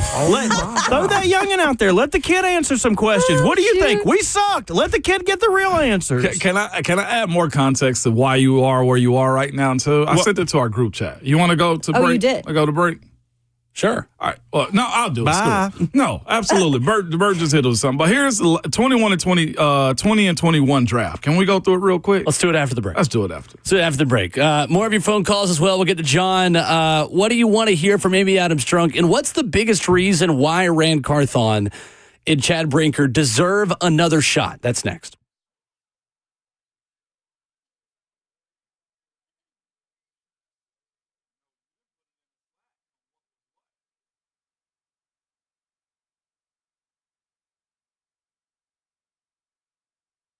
Is your concrete in need of repair? Maybe your sidewalk is shifting, your driveway is cracked or sinking, or maybe your porch steps have moved. Shifting concrete can create a dangerous situation and trip hazard around your home. And this too. It's just a big eyesore. It's Ramon Foster. Whatever's going on with your concrete, call United Structural Systems. Ask them about their polyurethane foam injections. You've heard about USS also for a long time. It's the same company that has provided superior foundation repair and waterproofing to Middle Tennessee since 1994. Well, guess what? They can also fix your sunken or settling concrete. And USS uses polyurethane foam injections to lift and repair your sinking concrete in a matter of minutes.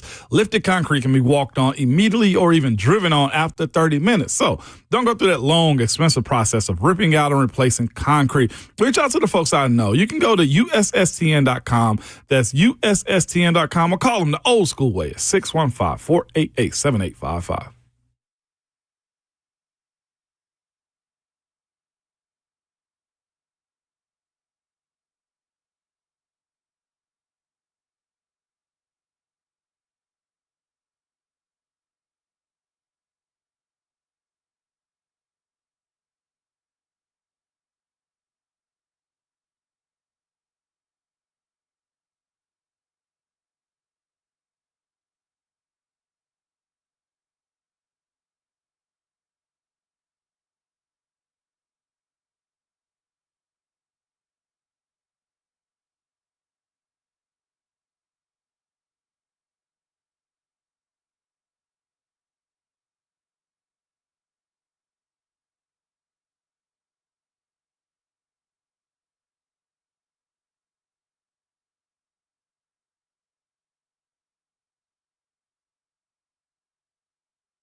RKW 104.5 The Zone, wrapping up the first half of the show. 615-737-1045 for your Titans thoughts.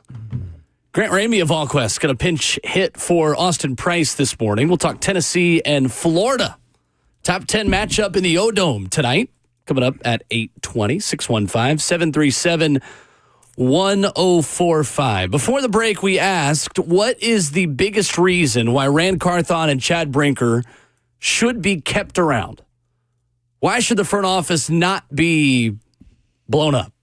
Ramon, you had a point about 2020 and 2021. I did. I shared it with y'all a little bit yesterday, man, but because it'll show you how far you are with where you are right now. And it's, all right, 2020, Isaiah Wilson, Christian Fulton, Darrington Evans, Laurel Murchison, Cole McDonald, and Chris Jackson. 0 of those players are still on the team. Let's go to 21. Caleb Farley, Dylan Radens, Monty Rice, Elijah Moden, Dez Fitzpatrick, Rashad Weaver, Rayson McMath, Brady Breeze. One of those players was on the team last year, and it was a right guard who had a fine year, but wasn't great. Exactly.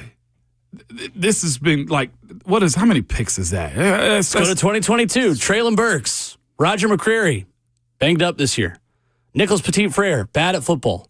Malik Willis, traded. Hassan Haskins, not here. Chika Okonkwo, on fire, according to national broadcast crews. Kyle Phillips, not here. Theo Jackson, not here. Chance Campbell, hurt. Could have had a really big he impact. actually started off well. Had a great training camp, got hurt. Kind of do you one better? Show you where other teams are real quick. Sure. Detroit Lions, Jahmyr Gibbs, Jack Campbell, Sam Laporta, Brian Branch.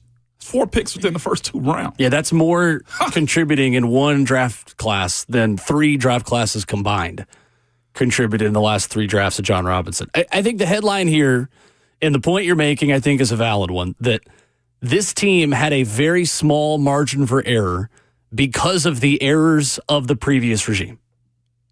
And that's on Mike Vrabel, and that's on John Robinson. And I think this season was a product of a team that has guys learning on the job in prominent positions who could not overcome the razor-thin margin for error that they were given. Right. Yeah. I don't think it's a fireable offense that this team did not succeed. When you look at the big splash moves that this front office made in the offseason, a lot of those guys got hurt.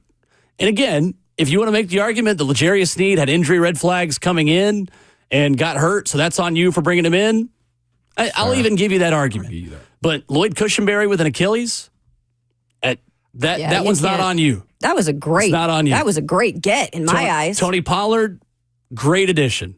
Points to the front office. Great job with that.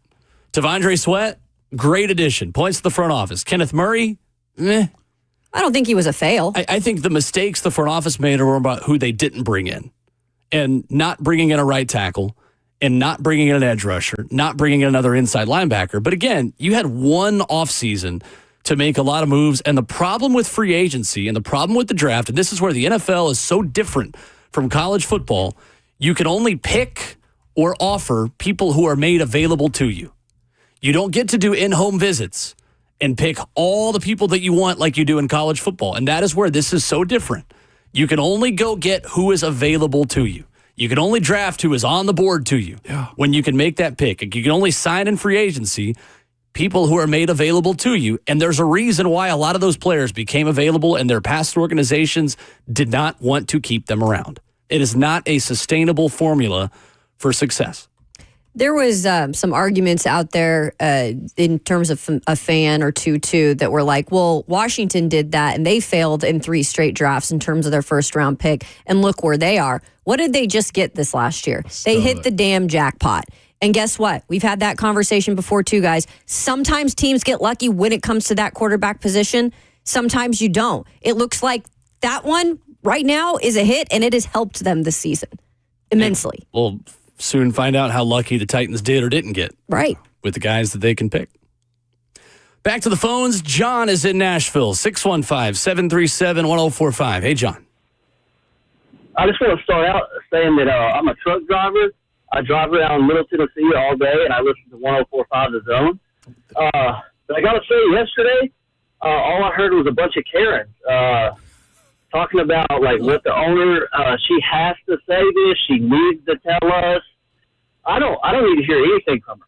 If she's not firing anybody, then shut the door, close the blinds, and work on getting better. If she is firing somebody, we'll find out when she does. In Coach Mack's word, keep your powder dry. And that's all I got to say. No doubt. Thank you, John. You know what else I'd do if I was Amy? What's that? I would bring in Mike Vrabel for an interview. Just to piss everybody off. Y'all want to keep running y'all's mouth. I'd call Mike and be like, look, I know you ain't going to take the job. I ain't going to hire you. But do you want a free trip to Nashville? You come say hey to your buddies. I'll put you up in the best hotel. But let's just tick everybody off. Because I am so tired of these people. I mean, listen, Amy, I'm available. I already applied to be her personal foot rubber. I will also be her personal objective. Yeah, trash talker, objective planner, whatever you need. Bert's here for you. You'd be good at that. I mean, she could just send you out for everything. How I'm cool would down that with be? that. Ian Rappaport would just blast that out. The Tennessee Titans have ... scheduled an interview with Mike Vrabel to be general manager. What? Oh my gosh! I mean, sounded like Scooby Doo in there. Where's Rhett when we need him? I'm with you though. Like, Mike Vrabel. I hope at his Patriots press conference he addresses the Tennessee Titans just so we can get some answers on that one too. Because the love affair is. It's almost it's hot when it's hot. No, it's and then it's real sickening. cold. Like, I think people love like Vrabel more than they love their dogs. Oh, I was just talking about the love affair here when people get hired. It is hot and then it's cold. We're talking about capping. Like I'm talking about like at his foot. Like the people kiss it, man. I need people to love me like that. Okay. The way national media loves Mike Vrabel. That's what you need in your life. I ain't saying I think he's good, but like he started. He's 6-18 in his last 24 games. Is it fair to say he started at least as a pinch runner on second base? Yeah, I mean he had a lot here. He had he did. had leadership established. Maybe he not had third base like pieces. Ryan Day did, but he at least started on second. Yeah, at least in second. He inherited a playoff team. Big kid hit a double. They got a pinch runner. Look, and he made some things work sometimes when it was really bad. I mean, he did bring some guys in to fit spots, but then you couldn't keep doing that with the depleted roster. You know, and obviously the drama that went inside the halls. I mean, look at that 20 and 21 draft. Will went further. Damn, that was bad. Yeah, it's real bad. It is crazy. Some of the comparisons that Mike Vrabel gets. Like Peter Schrager put this out over the weekend and said Mike Vrabel's price and demand will be on his own merits, but the success of Jim Harbaugh and Sean Payton in L.A. and Denver these last 2 years certainly helps too. Vrabel is far and away the leading experienced coach with that, quote, CEO/leader of men label available in this cycle. Isn't it incredible that a guy who made the AFC Championship one time is being compared to a Super Bowl winning coach and a guy that took Colin Kaepernick to the Super Bowl? Yep. That's not the same thing.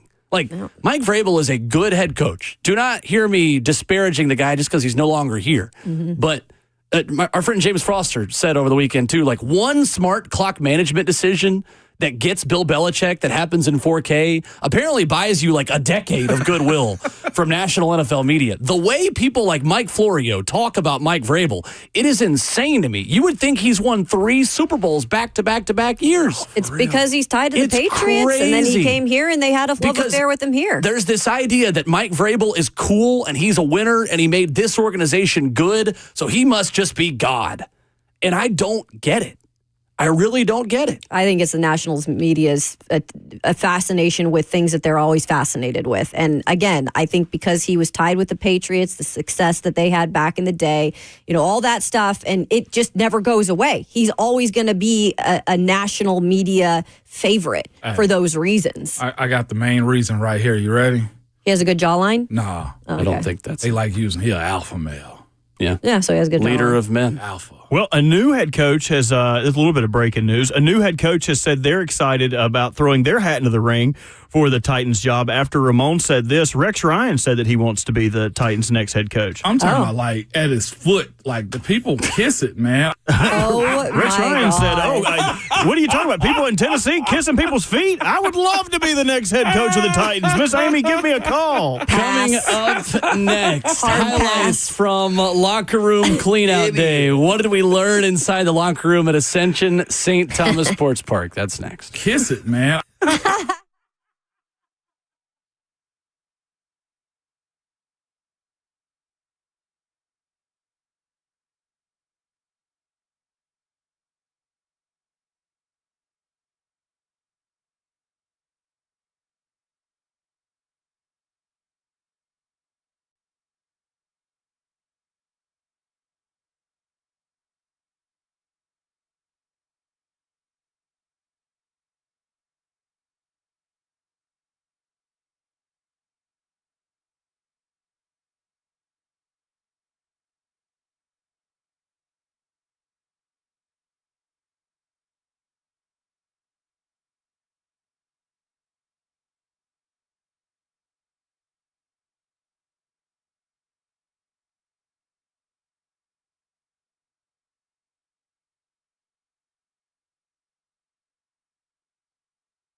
8:02. Good morning from the 104.5 The Zone studios. I am Robert Walsh. Black Monday did not leave as many open jobs as we initially thought that it would. The Jags gave Doug Peterson his walking papers, but chose to keep general manager Trent Baalke. In New England, Gerard Mayo was also served his walking papers. A couple of coordinators were let go, Gus Bradley in Indianapolis and Lou Anarumo in Cincinnati. As far as defensive coordinators go, on the offensive side, the Seahawks deciding to part ways with Ryan Grubbs after just one season. A little bit of drama in Dallas as the Bears have requested to interview Mike McCarthy for their open head coach position. Jerry Jones has yet to answer the request, but if the Cowboys don't allow permission this week, the Bears could interview McCarthy after his exclusive negotiating window with Dallas expires January 14th. Speaking of Dallas, their former running back Ezekiel Elliott signing with the Chargers practice squad, joining the backfield with J.K. Dobbins, Gus Edwards, Kamani Vidal, and with the hope that they would be able to get up to speed quickly for the playoff game this weekend. For all your foundation repair and your waterproofing needs, you got to go to USSTN.com. Breaking news at once on your home for the Titans and the Vols. This is 104.5 The Zone.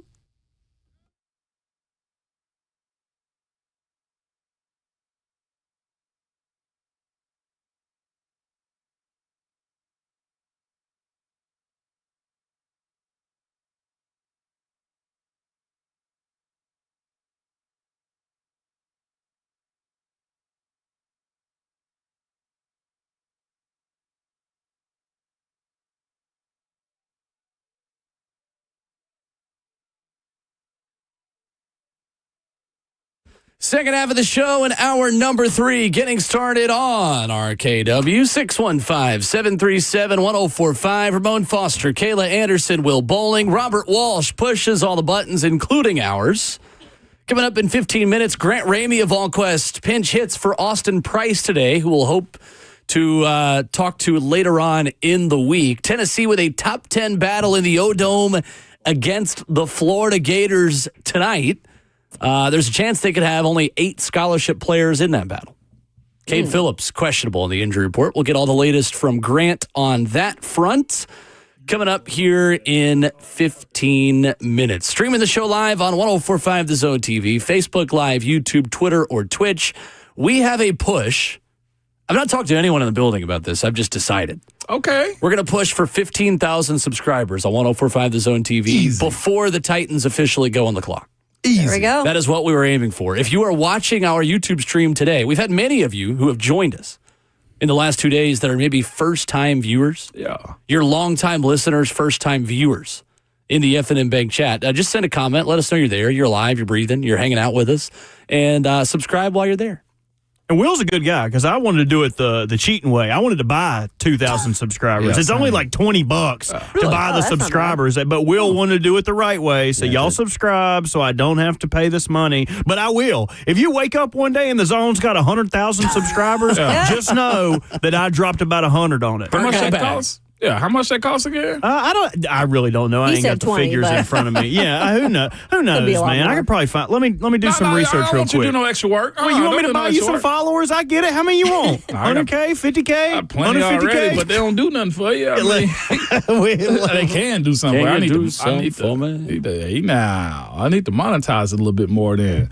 Y'all hit that like and subscribe, man. Hit the bell too, so you know when we're coming on. Do the right thing. It's my birthday. Do as I say. There you go. That's the reason. Is that good? That was decent? Yeah. That was good? That's a good pitch. For sure. I like that. 39. 39. I used to think this was old. I did. I used to think like the late 30s, 40s. Like, oh, man, that's old. I still think you're old. Meet me in the park. I don't, Ramon. I think you're very young. Thank you, Kayla. I appreciate that, man. Will out here in his 20s. He won't be able to get discounts at certain social clubs anymore. He's 20, about to be 28. Now, take that, partner. That's okay. Now, once you get older, you get discounts too. Yeah. Well, your insurance goes down. That's a big point. Yeah, your insurance goes down. Can't wait. What did we learn yesterday? Locker room clean-out day. Kayla, what stood out? Yeah, I think that most of the guys, and look, I understand they're not going to sit here and say this was the crappiest team in terms of, the coaches and all that stuff. But what they were very transparent about is, it was a crappy year. And I think a lot of guys are anxious to, reset the button after just a lot of, like I've mentioned this word a lot, newness to everything, whether it be the players, the younger players, the coaching staff. But everything that I got from them is they believe in the coaches that are here, whether that be on the offensive side, which I asked a lot about, Callahan, his offensive scheme, if they feel like this is something they can believe in moving forward that will get better.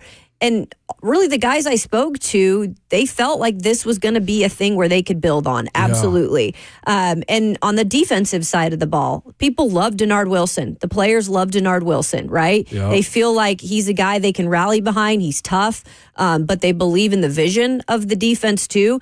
But everybody was in agreement. This is a young team, and there are still the depth situations that we need to deal with. There are going to be injuries every season. But optimism in a very bad year is what I will say I took from these guys, whether they be young or veteran players. I did feel like they still loved playing for each other when it was all said and done. And credit, I know nobody want to give credit in a losing season, but until I feel like the last couple of weeks, Callahan had the locker room tight, and I think it still was tight. It's just a frustration of losing. I agree. Yeah. This is not like Indianapolis where DeForest Buckner is saying ego is why they had their worst defensive performance in the last, in the time he's been there. Yeah. This is not the Jets, the Browns, where guys are publicly calling out ownership or management. No. I know that doesn't make fans feel a lot better today, but the exact quote from Tony Pollard about morale being up, saying, quote, "It wasn't like guys were low and moping around the building. We felt like we had a team that could compete with anybody. We just had to eliminate mistakes, self-inflicted injuries, and things that we can prevent. That's where we go from here." That's a word right there, man. That was good. And I think that is a different message than what you are getting from other losing teams and organizations on locker room cleanout day. Take that for what you will. It doesn't win you games. Right. Liking each other, like good morale in the locker room after a bad season, at the end of the day is whatever you want it to be. It can be a significant sign that Brian Callahan knows what he's doing and knows how to keep a locker room together. Maybe you don't care because they went 3-14. Pick your own decision, but I think we can tell you conclusively that the vibe here is different than that of other organizations, and you should take with that what you will. Do you look at let's compare 1-to-1, new head coaches, young guys, et cetera, right? Do you look at what Mike Medina has done as almost a bigger failure considering what he's had, the talent that he had in Miami? Yeah. Like he's got Tyreek Hill saying, "I'm out." Tyreek Hill, who changed his Twitter avi to the picture of Antonio Brown shirtless in New York giving a peace sign. Yeah. So that's not happening here. But again, you also don't have anyone good enough to want to really out. Right. You don't, but you look at his record and what they've done there, and they've won more. He's won more in year one than the Titans. They went 9-8 last year, 11-6, and this year 8-9 also. Yeah, they're kind of in purgatory now. But and that's the whole point. It's just like he's actually losing his locker room. He's actually deteriorating over time while winning still. Like they're closer to a head coach than Brian Callahan ever is at this point. Right now, currently. So it's fascinating, at the decisions that have to be made as far as front offices and coaches and stuff like that. Like there's a lot for a coach that can get players to believe in while losing. Yeah, and I know Lone Phoenix and that's on very here. kumbaya, but I get it. And I get people do not want to hear kumbaya. I understand that, guys, but I can't lie to you about what I felt or the conversations that were had in the locker room. And I know Lone Phoenix said he heard it was rough and tough. On YouTube, yeah. Of course it's going to be a rough situation when you're cleaning out your locker. You have a bag full of your stuff. You're saying goodbye to your teammates because nobody wanted to be 3-12 this year or whatever. 3-14, excuse me. It's going to be a rough setting. But when you go and take the time to go talk to these players, like a lot of us do in the media, and get their true thoughts on really what it was this year, they hated losing, but they still loved playing for one another, and they believe in the process moving forward. And unless, don't shoot the messenger, unless they're lying about the process and liking their coaches and believing in them, then that's on them, not me. So let's give more context. Lone Phoenix brings up a point I just want to also help clarify too. And I'm in a YouTube chat. So it's one thing. The players had fun while you've been terrible. All right. Here's the thing about like football, I think, in the NFL in general. Let's go from college all the way up to pros. Sure. By the time Wednesday, Thursday hit, what happened the week before doesn't sit with you anymore. The mindset to really get yourself together to play football and go bash your head up and play a physical game is something that has to come from somebody that's leading you in the right direction. It's always easy to go to practice when you're winning and to be ready and excited for game day, right? But like you really do have to condition your mind through ups and downs that, look, the goal is still the goal. Prepare myself for the weekend. Get my team ready. And if you lose the locker room or guys lose morale, it's a lot harder to do the job. What Kayla is saying and what I'm saying and we've heard these players say is this. Each week, the motivation to go win is there. You don't find yourself in a position to where guys are wanting to opt out or finding their ways to IR. Again, there's numerous guys that could have found themselves on IR on this team. Right? And they chose to try to stick it out as much as they possibly can. You ain't got to give credit to nothing as far as that's concerned because they lost and they sucked this year. But to say that the coach is terrible when you can see the remnants of him being able to still captivate his guys and lead them to the field. Yeah. That's saying a lot. I think it can be a signal of things to come. It can. Sure. Be. It's not a one-to-one comparison.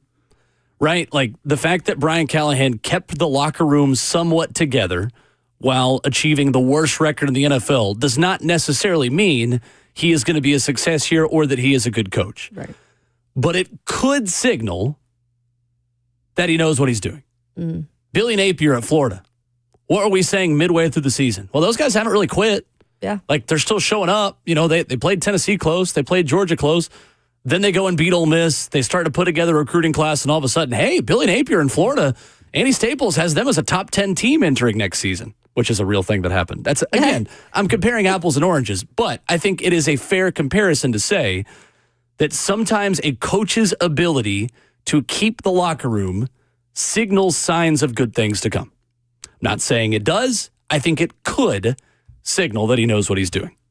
615-737-1045. Coming up next, Grant Ramey of VolQuest on 3, talking Tennessee, Florida basketball, plus more of your phone calls on the Titans after this.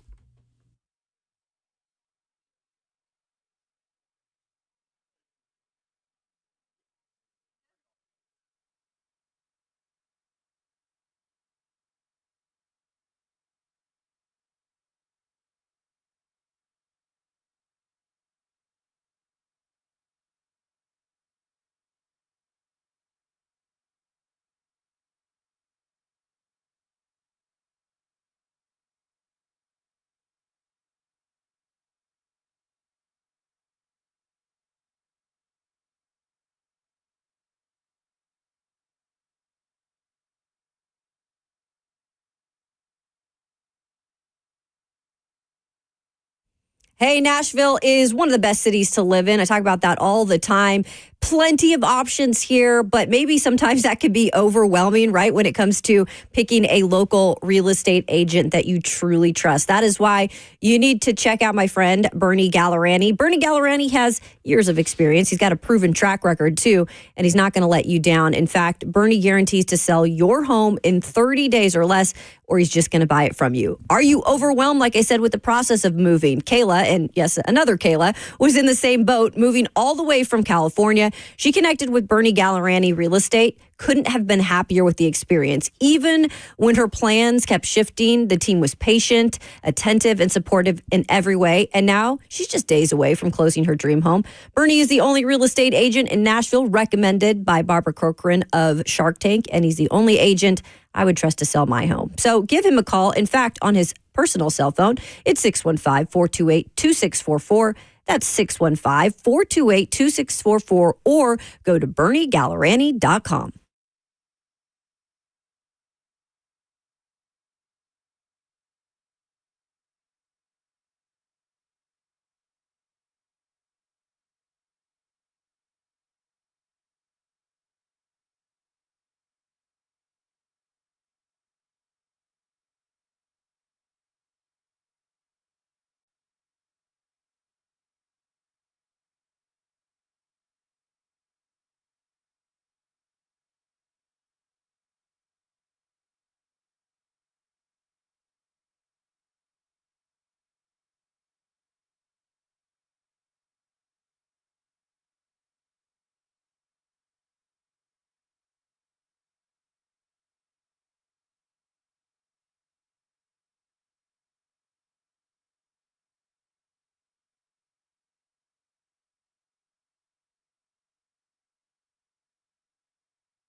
RKW, Ramon, Kayla, and Will continues this morning on 104.5 The Zone. Ramon Foster, Kayla Anderson, Will Bowling, previewing a top 10 matchup on the hardwood.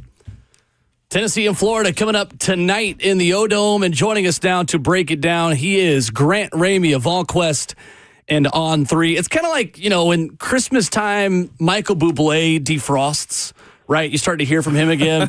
We have defrosted Grant Ramey for the basketball season once again. Grant, good to talk to you again, buddy. How are you? I'm just as bad defrosted as I was fresh out of the wherever I was coming from to start with. So that's the bad news. I'm good though. How are y'all? Good. Happy New Year. That's probably the first time you've ever been compared to Michael Bublé, Grant. I would imagine. Well, I compare myself to him often, but I don't share that. Voice of an angel. You're not wrong. I love it. Grant, Tennessee gets the win over Arkansas over the weekend as they move forward to Florida. What impressed you most about the performance specifically Saturday afternoon in Knoxville? Rebounding. Yeah. They were pretty lackluster against Norfolk State the game before New Year's Eve. I think they might have out-rebounded Norfolk State by 1 or 2, something like that. It was pretty slim margin. It's got to be much better. And just the way Tennessee dominated, I can't remember what the final count was. Tennessee was plus 22 in the rebounding margin. Tennessee had 24 offensive rebounds. Igor Milicic had 18 on his own, the most ever during a Rick Barnes, the most by a player during the Rick Barnes era. He's averaging 8 rebounds per game. So he's been really impressive as a whole, but he was extremely impressive against Arkansas. He had 6 offensive rebounds. You look at the shooting percentages, Arkansas and Tennessee, they weren't that different, but Tennessee had, I think, 16 more field goal attempts than Arkansas, and that's just because you crashed the glass as hard as they did. So, I mean, and it was just a kind of a business, like just handled your business-like approach to beating a pretty good Arkansas basketball team, like a drum at home, and winning a game by 24 points. It's just really impressive how they handled their business. Grant Ramey of VolQuest with us talking Tennessee, Florida basketball tonight. Grant, Chaz Lanier and the numbers side by side at this point compared to Dalton Connect is ahead of where Dalton was at this time a season ago. What has, I think, impressed the staff the most, in your opinion, Grant? And where has Chaz really maybe surprised folks at just how quickly he's been able to hit the ground running and have the season he's had so far? His biggest thing to me is just how consistently he hits shots. Like, I don't know where he'll get drafted. I don't know what his NBA stock is like. But you hear people talk about NBA players a lot. Like, they are so skilled that they're just not going to miss shots in an open gym. Like, when they're shooting around, whatever, they're going to hit everything they shoot because they're that good at shooting the basketball. That's what it's like watching Chaz, like, warm up, like Chaz go through practice, go through pregame and stuff like that. He just doesn't miss shots. It's crazy how consistent he is with it. And him and Dalton are two very different basketball players in the way they play the game, the way they score the basketball. Dalton was much more of a drive to the rim, play above the rim, and Chaz can score it at all 3 levels. I think he needs to do a little bit more of that to try to get to the rim and do more cutting and stuff like that. But I think the staff has just been impressed with how quick his release is, how good of a shooter he is. I think they knew how he was a good shooter, but just seeing it in person, I think has been different. I think they've been extremely impressed by how humble he is, the humility he has, the teammate that he has been since he got here. You really couldn't have drawn up a more perfect plug-and-play kind of guy for this program, for what this team needed. And he's an in-state kid, a Nashville kid that gets to come home and do this in a Tennessee uniform. It's been crazy to watch them hit on Dalton Connect and Chaz Lanier back-to-back. But, man, when you look at their numbers, it's crazy how similar they are and how productive they've been. And Tennessee couldn't have needed either player any worse than they did when they got them. VolQuest is Grant Ramey with us this morning.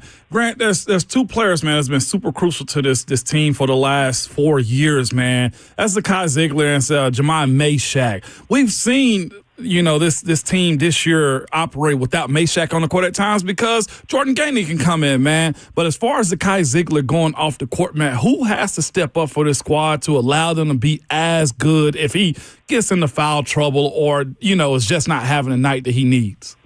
Yeah, I was really a lot more worried about that about a month ago, and then Tennessee went to Illinois, and everybody on the team had 2 fouls as soon as they stepped off the bus, and then Zakai had 4 fouls by the 18-minute mark of the second half, something like that. I think he got his 3rd and 4th on the same possession. there early in the second half at Illinois. And then Justin Gainey steps in, and all he does is score 18 points. He plays 18 minutes in the second half. He doesn't have a single turnover. And obviously everybody remembers that coast-to-coast tough contested layup he hits at the horn to win that game, the toughest road game they've played all season, the toughest game they've played all season. So I felt a lot different about their point guard depth after seeing Gainey handle himself like he did in that environment, in that situation where they had to have him, and they were going to him on just about every possession because Chaz Lanier was in foul trouble too. Gainey, just year over year, he seems like a completely different player, much more in control, slowed down. Seems like the game's just come to him, and he's just a much better, much different player than what we saw last year. And I guess that's a testament to the work he put in over the offseason and kind of how he's changed his game year over year. And then Bishop Boswell's another guy who, you're not going to expect much from him because he's a freshman, a true freshman, and those guys typically don't do a ton at Tennessee for Rick Barnes unless it's just some kind of five-star talent that you brought here to plug and play immediately. But Bishop Boswell has handled himself, I thought, pretty well. I think he played pretty well at Illinois. He's a guy that you can put on the floor, and it's not going to go sideways. Like he's not going to do a ton, but he's not going to make a ton of mistakes either. He's going to handle his own with however many minutes he needs to be out there. And he's dealing with a shoulder issue. It seems like a popular thing, injuries for the Cincinnati basketball team for the last few weeks, which is kind of crazy to watch them navigate. But with those two guys, I feel a lot better about their point guard depth than I did a few weeks ago. Man, the signs of having a good team, Grant, is like guy goes down, JP Estrella, and others step up, man. I just want you to tell, okay, my guy, you hear me? And he don't even know he my guy, Cade Phillips. All right, he's breaking stereotypes out here, okay? There was a movie made about folks like him called White Men Can't Jump, and he's crushing that narrative right now. Do you understand me? Listen, this young man can fly, but not just that. His defense is at a top rate right now, and he's playing good ball. But you got a shoulder injury, man. What does tonight look like for Cade Phillips with them going to Florida? Yeah, he kind of got banged up there with that shoulder in the second half at Arkansas, and he went back in the tunnel for a second. I think it was during a timeout, and he wasn't back there very long. He came back out and immediately got in the huddle, and we asked Rick about it after the game, and he said he could have played more in the second half had it been necessary, had the scoring situation been different, had Tennessee kind of not been in cruise control. He didn't do much in practice yesterday morning. Monday morning, he had a kind of a brace kind of sleeve thing on the shoulder, similar to what Bishop Boswell had worn last week while he was dealing with his shoulder issue. He did a lot more individual work than he did teamwork in practice. He was listed as questionable on the injury report Monday night. We'll get another update on that a couple hours before tip-off in Gainesville. So I think it's something where he'll be available, but I don't know how much he'll play. I guess it'll just kind of depend on the situation and what everything looks like and maybe how foul trouble shakes out, stuff like that. But he's another guy with Gainey, like year over year, man, the improvement in their game. Yeah. He looks like a different player physically. He looks like, and the thing about Cade, he knows his role and he executes his role. And I think there's something to be said there for a young guy. And you're right about his athleticism, his twitch, his leaping ability is crazy. He's going to be a really, really good basketball player at Tennessee. I'm beyond excited about him. Sneaky athletic, really gym rat, the coach's son. Yeah, okay. I've been calling him Alabama Fulky because he reminds me a little bit of Fulky, and he's got Alabama bloodline, so he's Alabama Fulky. He just needs the Bama bang.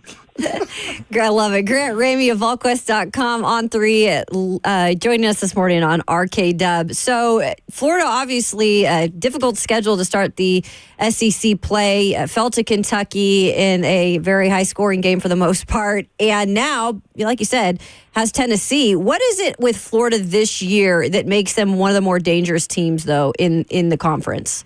It's going to be a lot of names that you recognize from past Florida teams. Walter Clayton, their guards are really, really good, led by Walter Clayton. I think he averages 18-3 a game. Will Richards, another guy, another senior, a senior guard. He averages 13-5, something like that. Elijah Martin is another, I think, a fifth-year senior guard. Alex Kahn and Ruben Chinula, a couple guys down low that they rely on. But that guard play, man, it starts with them. They're an experienced group. They're a physical group. The offense is ahead of the defense. They lost 106-100, I think, at Kentucky on Saturday. So giving up 106, not great, but it's also you scored 100 points at Rupp. So that's pretty good too. So they're gonna score it. I think they scored 80+ just about every game. They have one of the best offenses in the country. So it starts in the backcourt, and it's gonna be a really, really tough test in Gainesville. Grant, when it comes to this SEC schedule, and I just mentioned, they're one of many really good teams in the conference that we've seen really rise to an elite level in the country right now. What is I guess, the recipe to navigating a schedule like this, to not maybe play your best basketball right away and be kind of not having anything left in the tank?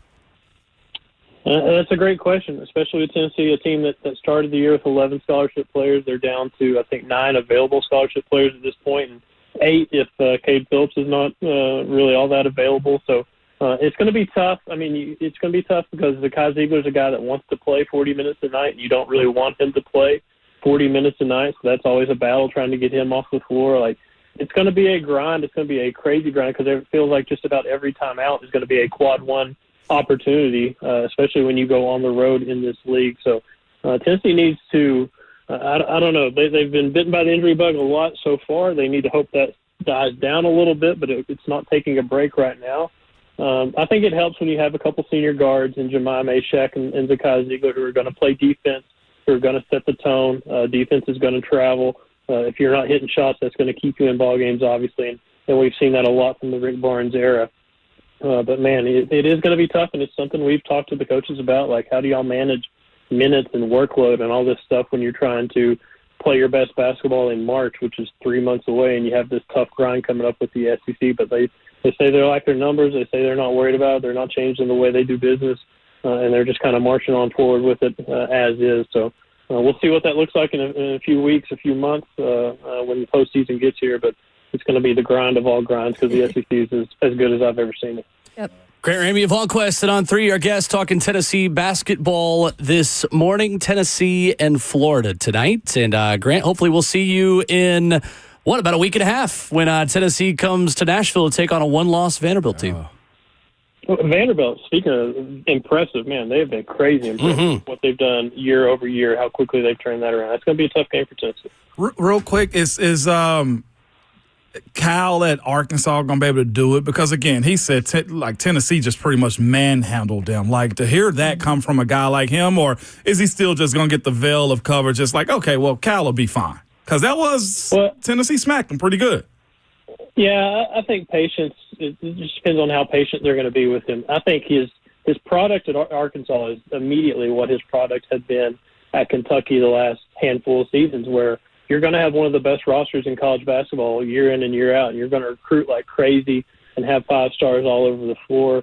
The problem is, how can you fit all those pieces of the puzzle together? Like, it's great to have elite talent, but if that talent doesn't fit together and isn't producing anything on the court, I don't think he's been out of the first round of the NCAA, or the first weekend of the NCAA tournament since 2019 maybe. Like, it's been a while. So how patient are you going to be with Cal? Because it's extremely volatile. Like, I watched Arkansas and Michigan at Madison Square Garden in December, right after Tennessee played Miami, and it was DJ Wagner hitting shots, and it was Boogie Flan going off, and it was Big Z hitting shots, and Jonas Adu was playing well. Like, they got a ton of talent, and they can shoot over you, shoot past you any given night, but you just don't know what you're going to get night in and night out. And it's just going to be how much patience do they have. Well, like, what's he do in March? What's he do in the tournament? That's always going to be the most important thing. So, but what he's built at Arkansas is very much the same what he had at Kentucky. Elite talent, you just never really know what you're going to get night in, night out. Was Knoxville kind to Jonas Adu?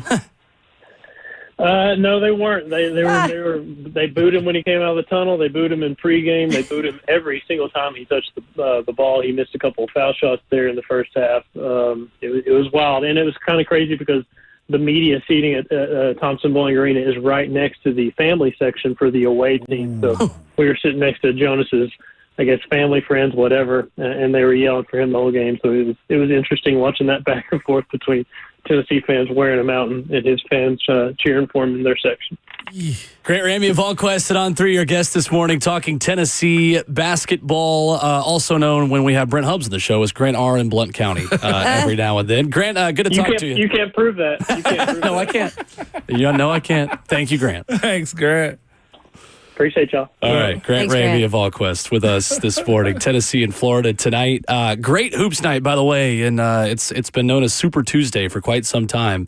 If you want good hoops down the road, Vanderbilt favored at one point to beat Mississippi State, 14th ranked Mississippi State, only 2 losses between those two teams. You can still get Vanderbilt as a 1.5 point underdog against Mississippi State. Vandy with a great win at the Pete Maravich Center over the weekend against LSU. That was LSU, yeah. Like you said, really fun game. In this day and age, and especially in basketball where the rosters aren't as big, you can kind of flip and gotta go. It can. That's just all good right there. I'm glad to see the SEC holding up its end. Of course, this is cool. It's going to be tough. Get us to the tournament is where we are right now.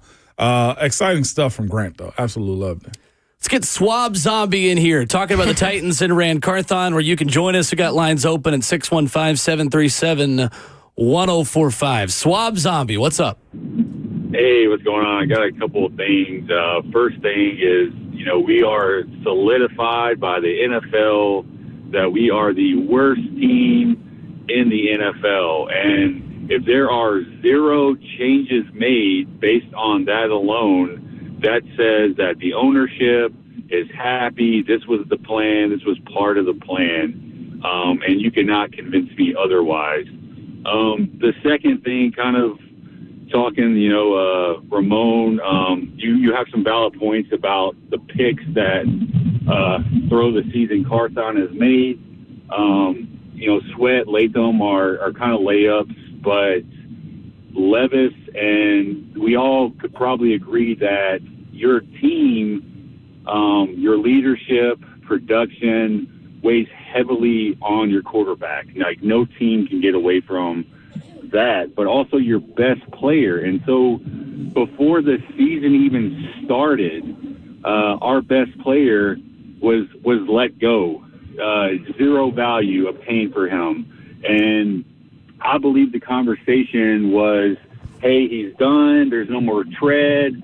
We can separate ourselves from, his career is over with. So that alone has been disproven. We could have franchise tagged him. The running back position was already devalued. So that whoever made that decision, I know throw the season Carthon was part of that. Chad Blinker, please turn left anywhere but stay here. Probably had something to do with it as well. Derrick Henry's had something to do with it too, because he wanted to go win a Super Bowl. Oh yeah, well exactly. So people that want to win have players like Derrick Henry, right? But he's got to want to come back too. There, Swab Zombie. Like he doesn't. But okay, so I understand that logic. So all these players that are going to want to leave to go play on a winning team, how do we have a winning team if we get rid of them and get nothing for them? Well, you went 6-11 with that player. So was that a winning team too? When you had Derrick Henry, you went 6-11. Well, so yes, that which proves. Would you rather go 6-11 then? Would that have appeased you this year?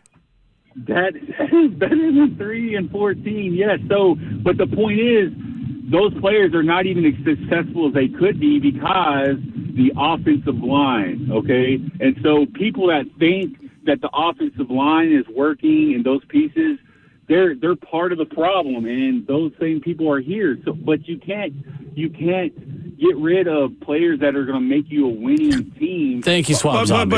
We appreciate the call.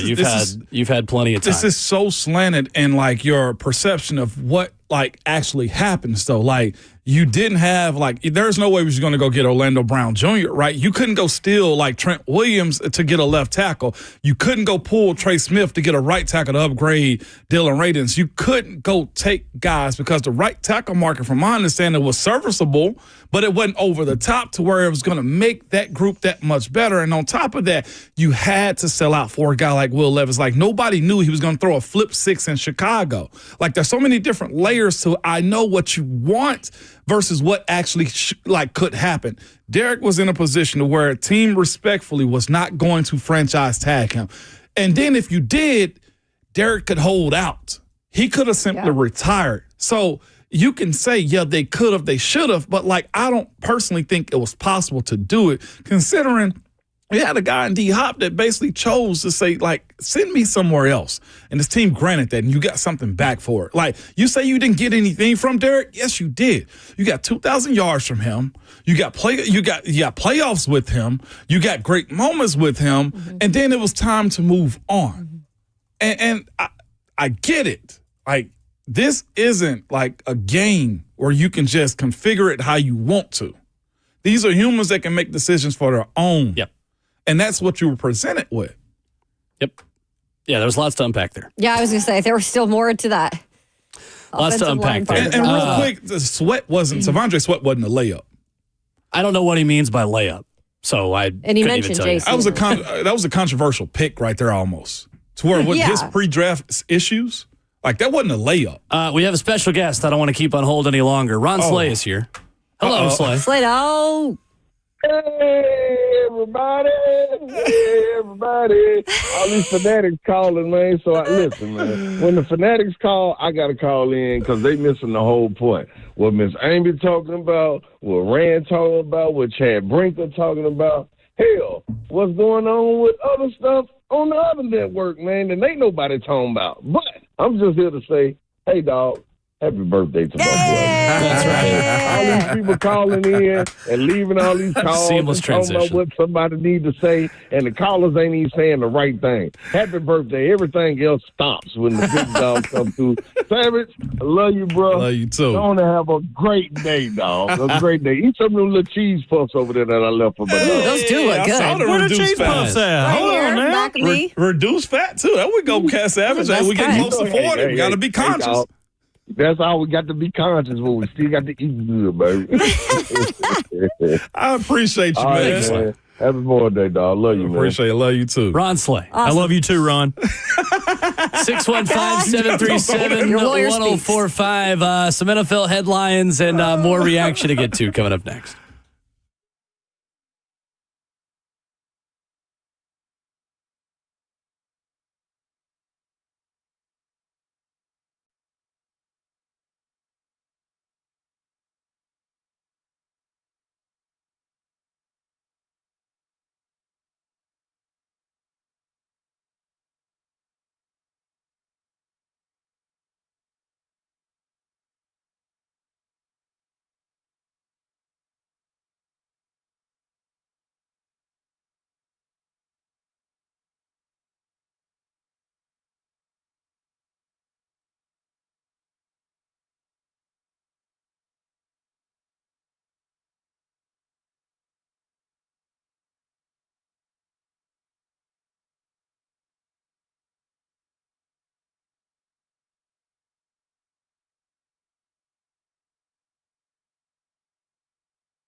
RKW 104.5 The Zone. Wrap it up. Hour number 3, 615-737-1045. Headlines this morning around the National Football League have Mike Vrabel picking up a lot of airline miles. He has been requested to interview with the Chicago Bears. They will interview him tomorrow. And according to ESPN's Adam Schefter, Chicago, New Orleans, New York, that's the Jets, they're the only ones with an opening in New York, and New England, of course, are all interested. Yeah, he'll be the Patriots coach. The reason he can get all these interviews so quick, too, is the fact that he wasn't previously employed by another team. He was an advisor, and his contract had ended. So that kind of puts him a step ahead of everybody else, being able to go ahead and interview initially before these teams can interview anybody else. Yeah, it was smart by him to set it up that way. And technically, the teams, not to cut you off, Kayla, sorry. No, you're fine. Technically, the teams could go ahead and hire him. He could go ahead and be hired as long as the team is compliant with the Rooney Rule. I think the biggest thing, real quick, I want to learn about, like, whatever hire, wherever he goes, is most of these places he's going to, for the most part, the Bears have a lot of talent. But, if you're going to the Patriots, this is a roster that you're going to have to build yourself, right? In terms of really growing these players, developing these players. I don't think I got my answer here in Tennessee is if he's really able to do that.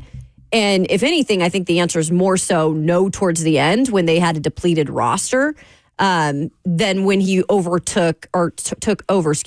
Mularkey's group, and obviously was very successful with that group. So that's the whole thing with Mike Vrabel that I'm interested in. If he does take that Patriots job, like, that's a lot of work to build that thing back up. Well, as it stands right now, if he takes that Patriot job though too, he's going to have somewhat of a cake division, or conference division, or whatever it is, other than trying to beat Buffalo. Like, Buffalo's got that division in the chokehold right now. It's going to be interesting to see if he can really compete quickly to get them to that point. He had an easier division here though than he will there. I think so. That's what I'm saying. I guess that's right. His same pathway to be successful, it may be a little bit different considering where the Bills are. And I mean, Josh Allen is barely 30.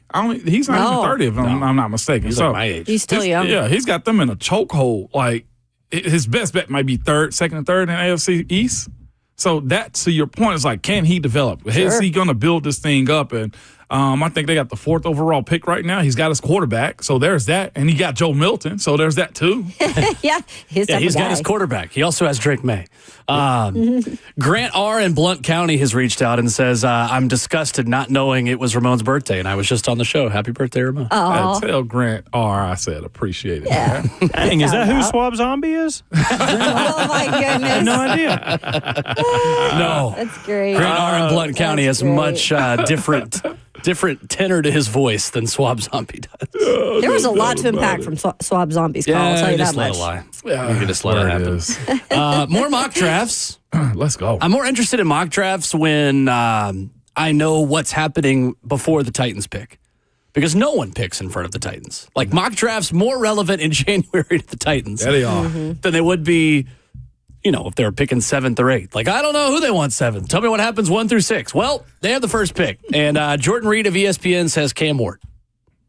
Says, when asked what the Titans should do with their first number 1 pick since 1978, sources around the league told me they must take a quarterback, but were split between Ward and Shedeur Sanders. Jordan Reed says Cam Ward is currently his top prospect, with a combination of arm power, creativity, and a shortstop-like throwing motion.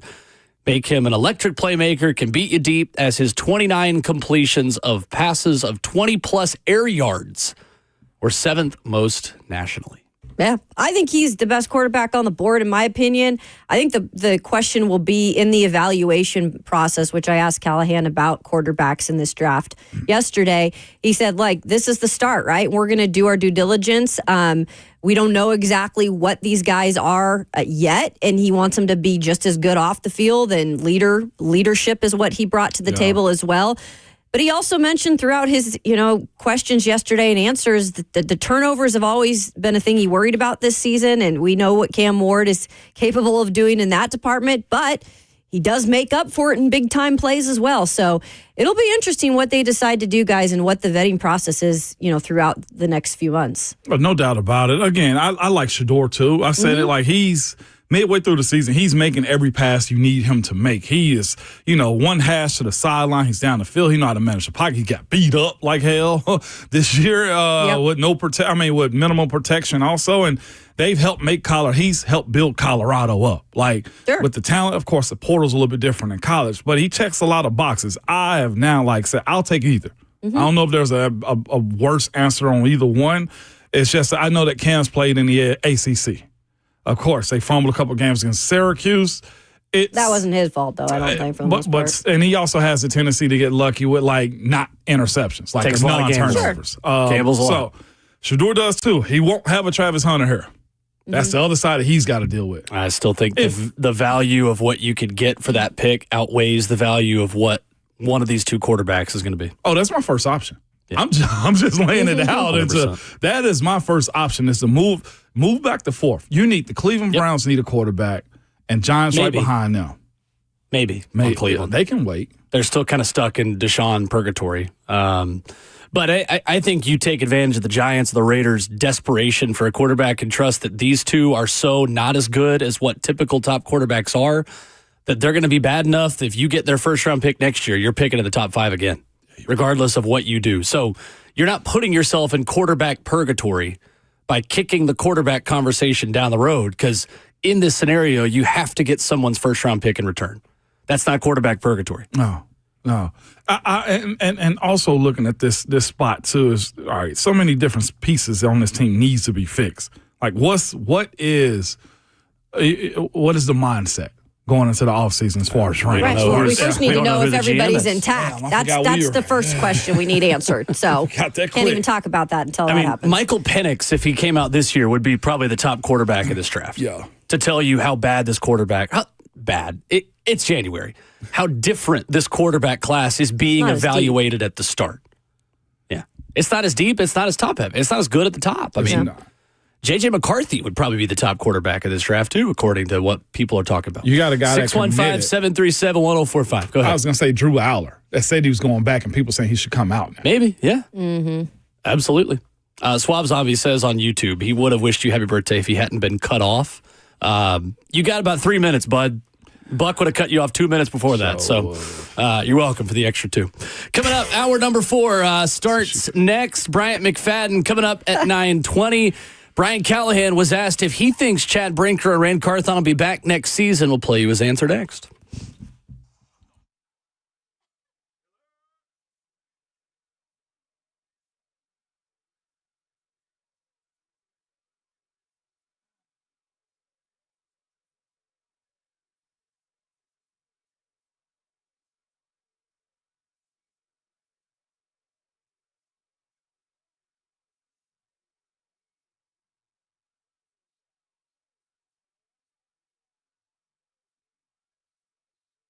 It's Ramon Foster Hiller, plumbing, heating, cooling, and electrical. Y'all, Hiller has been around and in business since 1990, man, and they are family owned and operated. Hear me out right here. Jimmy Hiller was recently named the most admired CEO, one of the most admired CEO, because the way he truly cares for his team and his clients. It's that simple. Hiller also has a true transparency pricing. It's this, y'all. Look, they take care of you on every single job that they do every single time, and they stand by their work. Here's a guarantee to you. People want guarantees these days. Well, 100% satisfaction or happy you'll be or the service is free. It's that simple. If a customer isn't pleased with the work performed, they will make it right. You heard it. It will be free if you don't like it. A professional, experienced, trustworthy technician that will come out to your house and leave it clean and better than they found it. For more details or to get service at your home, visit happyhiller.com.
What's going on? 9:02. Good morning from the 104.5 The Zone studios. I am Robert Walsh. Black Monday, leaving a couple more jobs unavailable than we initially thought would. Jags gave Doug Peterson his walking papers, but chose to keep their general manager, Trent Baalke, in-house. A couple coordinators were also let go. Gus Bradley in Indianapolis and Lou Anarumo in Cincinnati. On the defensive side, for offensive coordinators, Seahawks parting ways with Ryan Grubbs after just one season. A little bit of drama in Dallas as the Bears have requested to interview Mike McCarthy for their open head coach position. Jerry Jones has not answered the request, but if the Cowboys do not allow permission this week, the Bears could interview McCarthy after his exclusive negotiating window with Dallas expires on January 14th. Speaking of Dallas, their former running back Ezekiel Elliott joining the Chargers practice squad with a backfield that includes J.K. Dobbins, Gus Edwards, Kamani Vidal ahead of their playoff matchup against the Texans. They're hoping that he will be able to get up to speed before that game. For all your foundation repair and your waterproofing needs, you got to go to USSTN.com. Breaking news at once on your home for the Titans and the Vols. This is 104.5 The Zone.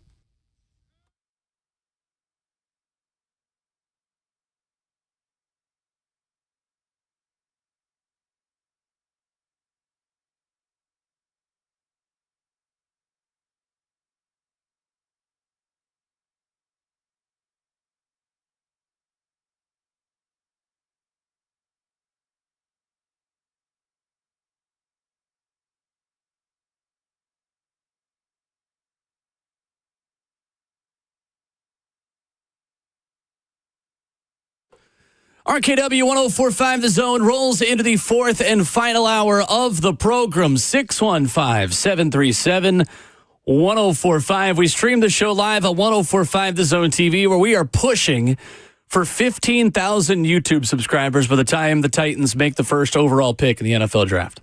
Head to YouTube, hit the subscribe button. If you are already there and you think you're subscribed, just double check for us. It's free to you. It takes about 0.5 seconds, and it helps us. Also helps you find us more easily. Us, including the birthday boy, Ramon Foster, Kayla Anderson, Robert Walsh.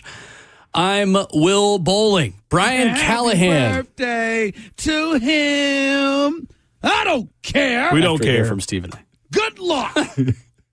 I love it every time. That's so good right there. That's so good. While we're I on this appreciate topic, y'all. Bert, do you want to tell the world what you put on X where it's all happening? Yeah, I didn't want it to be this sappy, but I did. I did want to get out in front of it and just say, happy birthday to a dude who, ever since I got here, has had my back. Aww. He's a pillar of the community. He puts the team on his back. He does something every day to make this team better. I've got to say happy birthday to Lamar Jackson, man. Shout out to the quarterback. We got a big game this weekend. Hopefully he can pull it off. Hope you get some rest, and we'll celebrate out in February, big dog. The Photoshop is immaculate. By the way, we really share good. the same birthday. That's right. Yeah, that's wild. That's cool. I woke up today so That's excited to wish Lamar happy birthday, and then when I saw the email, Ramon Foster. You could have pulled a Michael Scott and started the show, Ramon, and said, I just want to wish Lamar Jackson a happy birthday. That was good. I only know that because we have the same birthday. I actually was just like, look at this Joker, man. He really is out here selling it. Like, I think I was feeling weird for a second. Now I'm not. Screw you, Bert. Oh, that's funny, Jan. I thought we had the same birthday. Do y'all have share a birthday with anybody famous? Alex Rodriguez for me. So no. Oh, wow. So no. Wait, did you say actually not? Yeah, no, yes, that's so no. How about you, Bert? Do you? I share a birthday with Rusty Wallace, legendary NASCAR driver, Sure. and Barack Obama. Hey. I see ya. I've got So Bob are you Dylan. also black? See, I'm not going to say that I am. Only you could say that. But You are. if I was.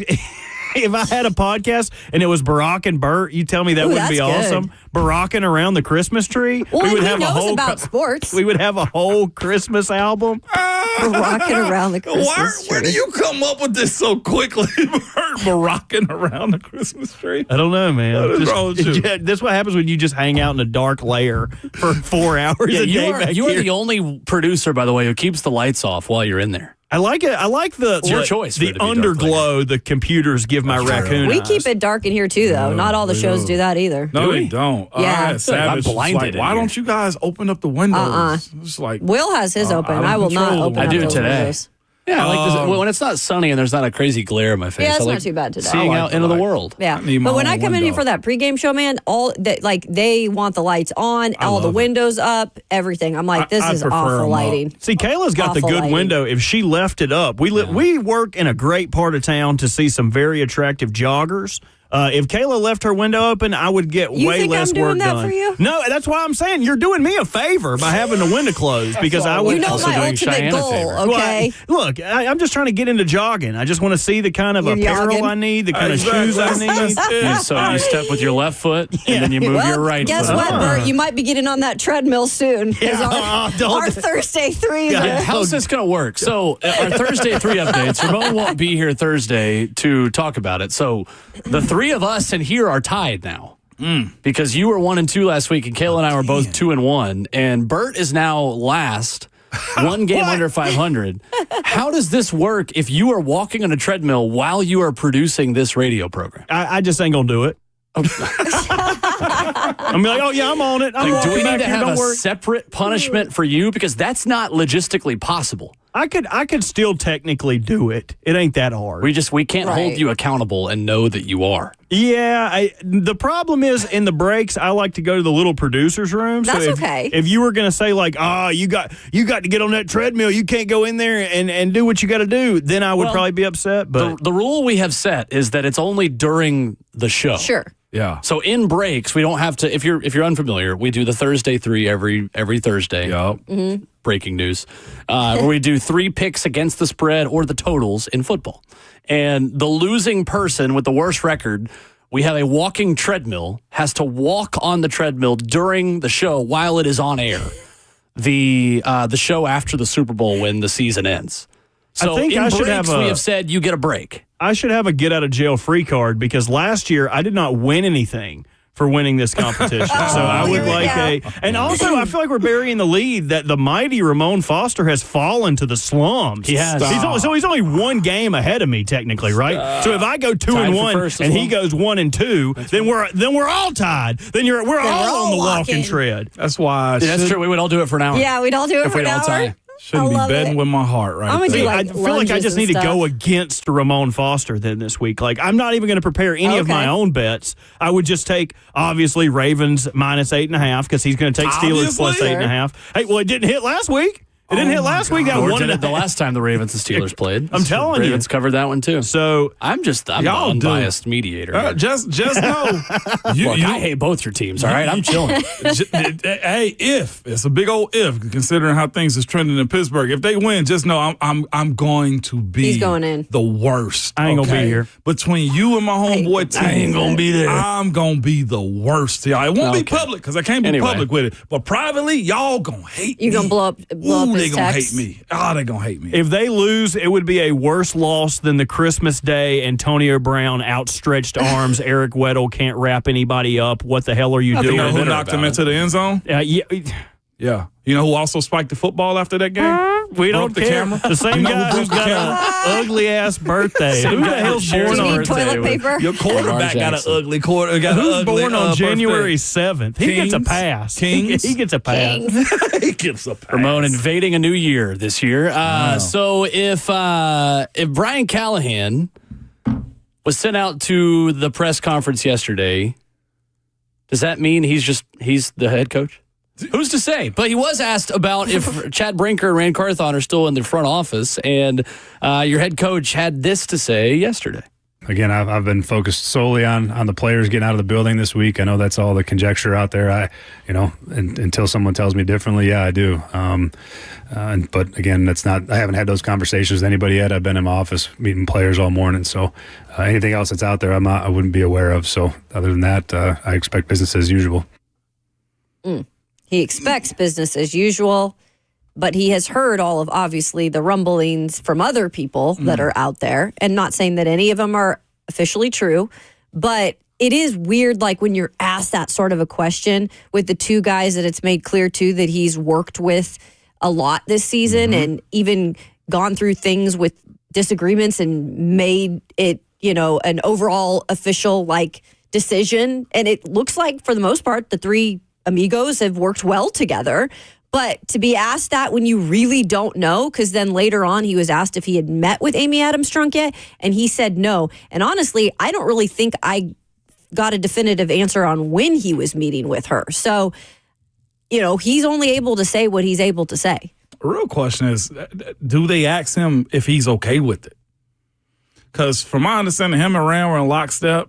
All of them. Like, it was the whole thing, right? The whole sit-downs, like, they weren't going to let him leave town. Like, it was that type of stuff. He was the guy from day one. How does Brian Callahan, what is his input on these situations or potential changes or whatever the case may be? Because you got to consider the coach. He's the one that keeps everything going in the right direction, right? Like, everything relies on what he wants to do and what he does on the field. Yeah. And that's where throwing him out there without a clear answer, somewhat confusing. My gut feeling is that Chad Brinker becomes the GM and Ran Carthon gets let go. That's what my gut is telling me on what Amy Adams Strunk does. I think it speaks volumes that Brian Callahan was trotted out to the media and no one else's status was put in certainty yesterday, other than really his. I would be shocked at this point if Brian Callahan is let go, considering he already spoke. Yeah. We have not heard as many of those rumblings.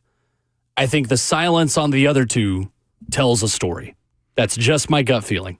And again, if that's the decision that is made, I still think that is rather confusing considering Chad and Ran and Brian were all linked together. There was a actual structure, a pamphlet that was handed out or online, whatever we read, that gave all the specifics to what their title was and who answered to who. So if you do that and it does not improve the way you want it to next year, then you just cut another part off the totem pole. It makes no sense. You're going over and over again in the same process that you've had over the last few years in terms of how you're trying to rebuild this thing. It really is. Question says, how many of the other GMs have come out and spoken so far? A lot of them. Yeah. Yeah, and all the ones who were drafting around you, we know what their fate is. All of them. We've got an answer on the bad. See, it ain't all of them. It's the bad teams. The bad teams, yeah. Right. Not all of them went 3-14. Exactly. This one did. Most of the bad teams have talked. Yeah. That's the point that's being made right now. Giants have, Jets have, Jags have.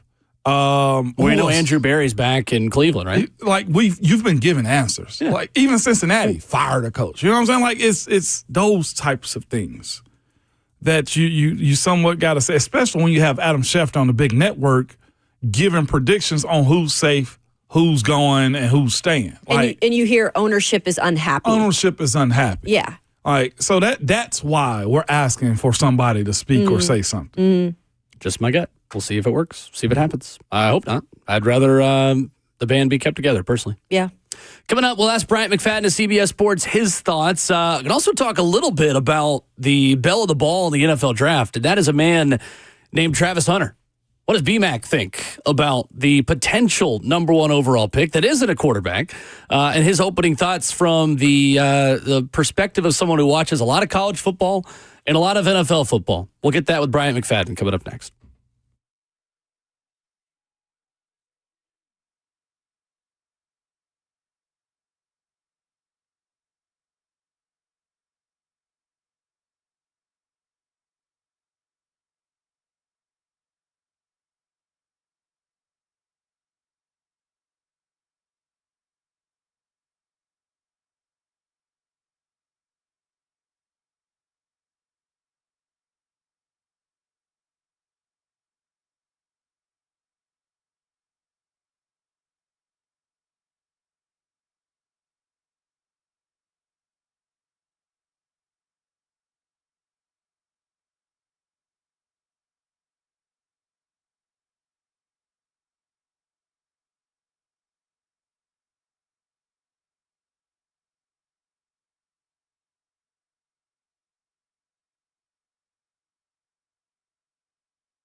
RKW 104.5 The Zone continues in hour number 4. Ramon Foster, Kayla Anderson, Will Bowling, joined by a very good friend of the program. He is Bryant McFadden, former FSU, Pittsburgh Steelers, Super Bowl champ, and an analyst for CBS Sports. B-Mac, what's up, man? How are you?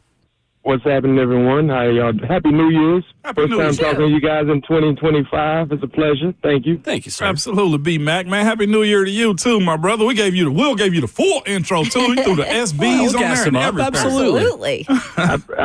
Will making me feel like at home. I need to prop my feet up and relax a little bit. That's the goal. You be just like everybody else moving to Nashville, B-Mac. Find you a condo. We got you.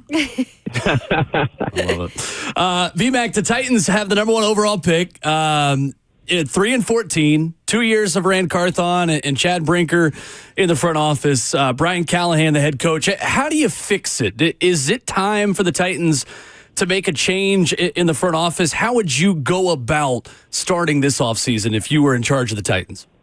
They got to get some talent in the building. They have to get some talent in the building. Now, in terms of identifying talent, I think that could be in question because this is a team that lacks talent. You got to look at the division the Titans are currently in, the AFC South, right? And let's keep it real, it's a below division. But in terms of talent, I mean, one would say if you were to rank the teams in terms of talent alone, Titans would probably be 3rd or 4th. Best case scenario, 3rd. That's not good if you're in the AFC South with how below average the play has been. And secondly, it's like, trying to create a culture. What do you want your football team to look like? And when you come up with that mindset, then you got to go draft players that fit the football DNA for your team. And Ramon can contest to this. In Pittsburgh, we drafted Steelers, right? So what was the definition of a Steeler? Players that were selfless, players that worked hard, players that loved the game, and players that did not mind being in the spotlight week in and week out. And players that fit the identity of the city. You know what I mean? So that's why those organizations like that, they understand the players that they're looking for. In Tennessee, they got to find that. They got to create that culture there, and I think that has been the issue. So to answer your question, I'm not, when we look at the job that Ran has done, you guys have been dialed in and day out. Mm-hmm. From afar, they lack talent. And if you don't improve in the talent area, good luck and thinking you're going to be competitive for 17 weeks. So, BMAC, expanding on that, just being here and us covering this team, I think the big question is the time that has been given, which is very short in terms of the structure of the organization right now. Last year, they put that into play because it was really Ran Carthon's first time without Mike Vrabel, because there were a lot of questions on who said what in that year when they were together. So the structure was put out that there was Chad Brinker, Ran Carthon, and Brian Callahan. So this was really their first year. You got to see the draft class together, who they brought in as free agents. Overall, the draft class has pretty much contributed. Do you feel like just 1 year is enough then to build a foundation?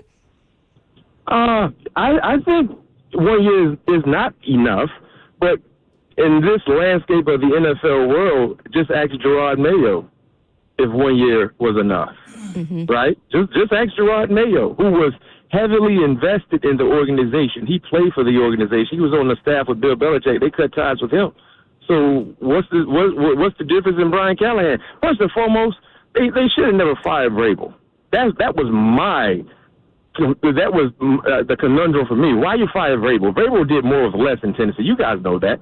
I mean, I understand people get spoiled and they want to see more. When you look at the shorthand that he was dealt with and how he found ways to win games and be relevant, I felt like he did an amazing job. So you cut ties with him, in comes Brian Callahan. Ugly football. Ugly football for the Tennessee Titans. So I feel like coaches should get more than 1 year, but depending on who the coach is and the situation, we've seen in years past, especially most recently with Gerard Mayo, you're one and done. And, I don't know what the situation is for Brian Callahan, but it was an ugly year for Brian Callahan and everyone that was involved in the Tennessee Titans this season. Brian McFadden joined us this morning, CBS, former teammate also. B-Mac, thank you for coming on with us, man. And so you bring up, you know, the conversation is just having 1 year and the way it was ugly football and stuff like that, right? But as it pertains to the most important position, the quarterbacking position, B-Mac, from a distance, do you see them rolling out, or is it more stable if they roll out Will Levis again, or do you go to the draft? Explain why. No. Will Levis is who he is. Will Levis is an individual that has the athletic attributes you would want your quarterback to have. He's big, he's fast, he's strong, has a cannon of an arm. He just doesn't see the football field well. I had a coach tell me years ago, what good is a 4-4 running backwards? That's great. And I had to think about it. Like, yeah, you're right. What good is an individual running a 4-4, but he's running backwards. He's not playing DB. You're going in the wrong direction. We don't get a chance to see you flourish and be the person that we think you can be because all you have is athleticism, but you're not seeing it well. That's who Will Levis is. And then my thing is this, man. I watch a lot of ball, right? Just like you guys do and just like the listeners do as well. Will Levis showed you who he was at Kentucky. The same things you guys have know about as Tennessee Titan fans. You're like, oh, no, Will, what are you doing? Why did he do that? He did that at Kentucky. So why do you think he would show you something different in the National Football League where you're playing against the best in the world? Right, think about that. So I felt like Will Levis was overdrafted. I felt like the expectations Will Levis walked into was something that he probably would never reach in his first 4 or 5 years in the National Football League because he is who he is. And it's hard for coaches to get bad habits out of players. You have to understand when you draft a guy and you see him do something in college football for 3 years, 9 times out of 10, his first 3 or 4 years in the National Football League, he's going to be doing the same thing. So you have to be patient and be ready to deal with that. And because with Will Levis, it's like, oh, my goodness, what is he doing? Well, he did it at Kentucky. And I'm not lying. You guys watched enough film when they drafted him at Tennessee. If you didn't watch SEC football, watch him while in Kentucky. When he became a Tennessee Titans, I'm pretty sure a lot of you guys went back and watched film on him. And you saw the same things you're currently seeing. So to answer, Ramon, no, don't you bring him back out there. He needs to sit. He needs to grow. The maturation process is something he needs to embark on, in my opinion, for him to ever get an opportunity to be relevant in the National Football League at the quarterback position. So you got to find a way to go get a quarterback, because another thing I know about the National Football League, football in general, when you do not have a quarterback, the field feels like it's 150 yards for you to score. It takes longer. And you guys know I'm not lying because you watch bad quarterback play over the last few years. How difficult is it for you guys to sustain drives and get in scoring area? It feels like it's 150 yards if you don't have a quarterback. And that's what the Titans have been dealing with this year in particular. Bryant McFadden of CBS Sports, our guest. So, BMAC, are you in the Cam Ward camp or the Shedeur Sanders camp for the NFL draft as we start the process? Because the Titans have their pick of either of them. I mean, me personally, I love both players, but my QB1 is Shedeur Sanders, and here's why.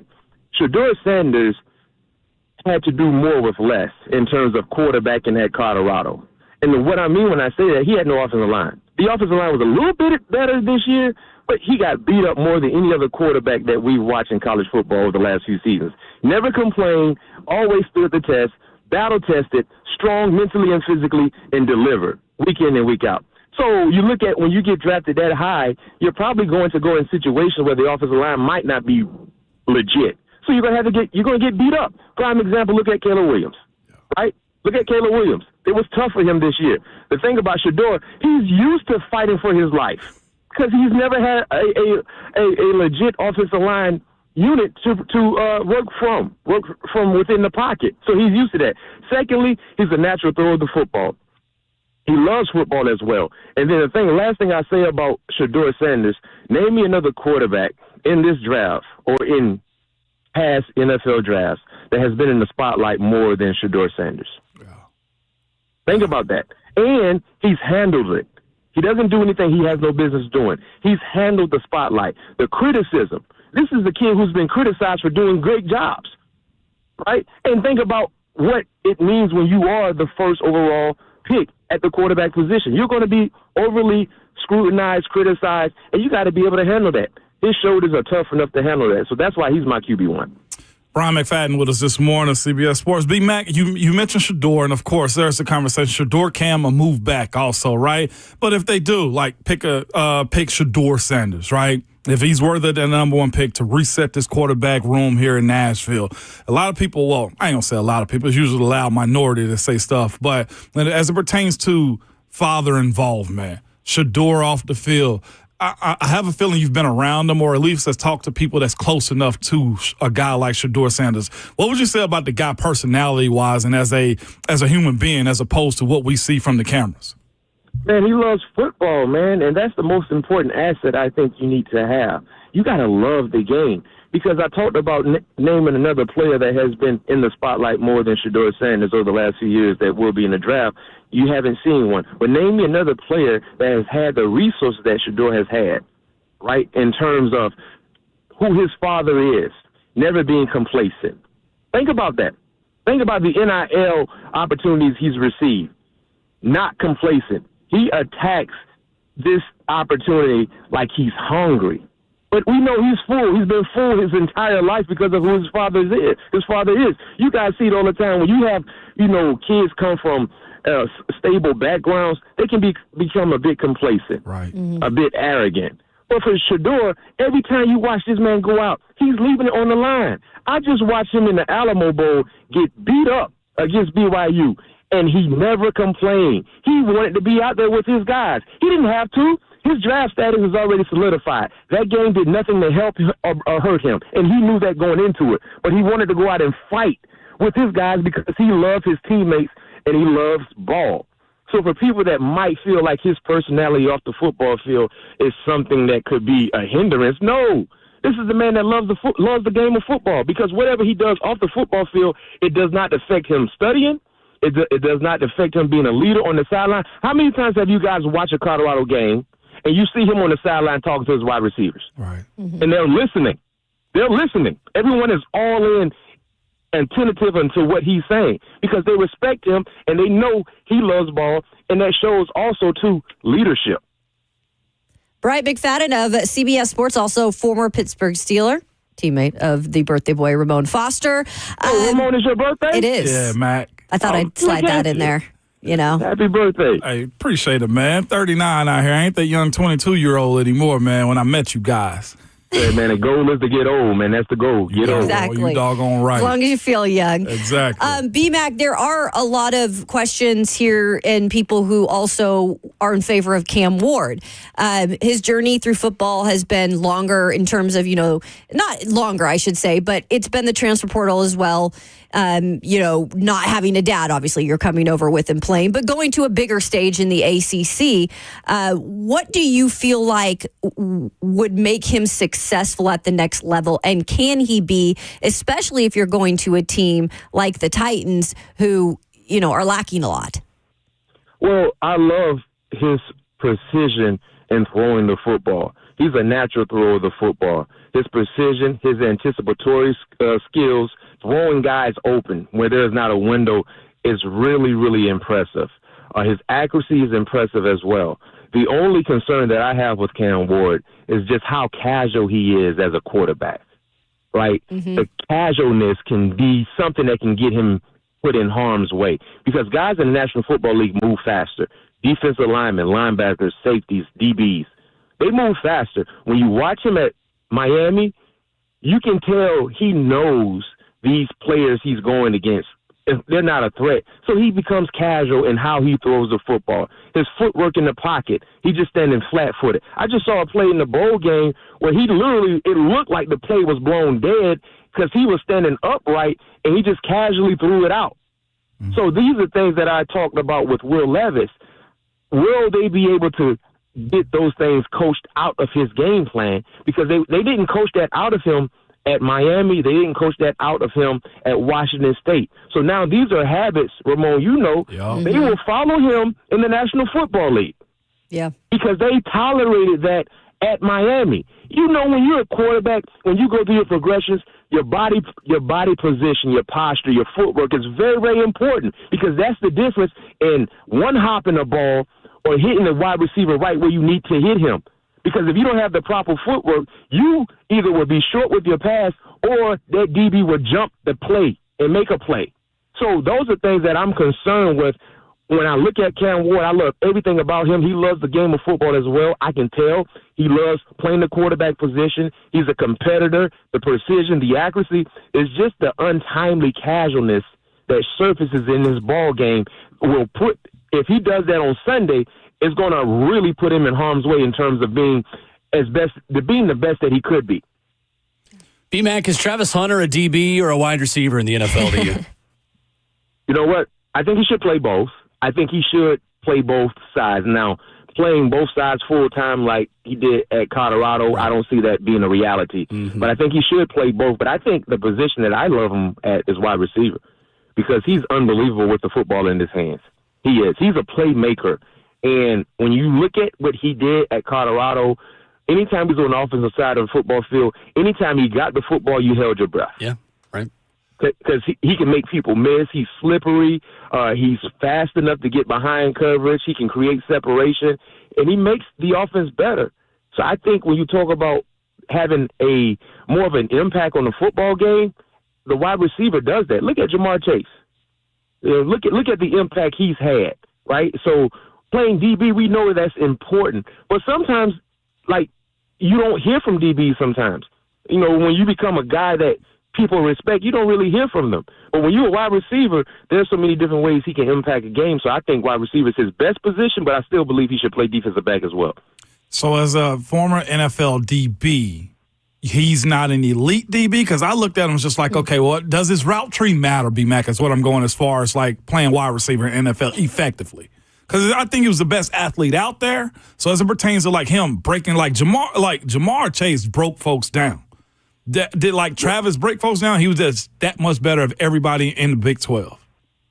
He's number one. He's that much better because he's gifted. He has a talent that most of us are not blessed with. But he also has the skill set to be able to be more prolific as a route runner. The thing about Travis Hunter, I think the best is yet to come because it's hard for him to get better at playing wide receiver when he's only devoting a half amount of time to that position because he got to go to the other side of the football field and play DB as well.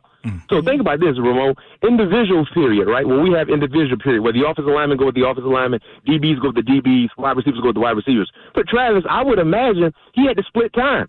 He had to do half individuals with the wide receivers and do the other half with the DBs because he's playing both ways. But what happens is he's shortchanging his ability to get better week in and week out because he's devoting half and half.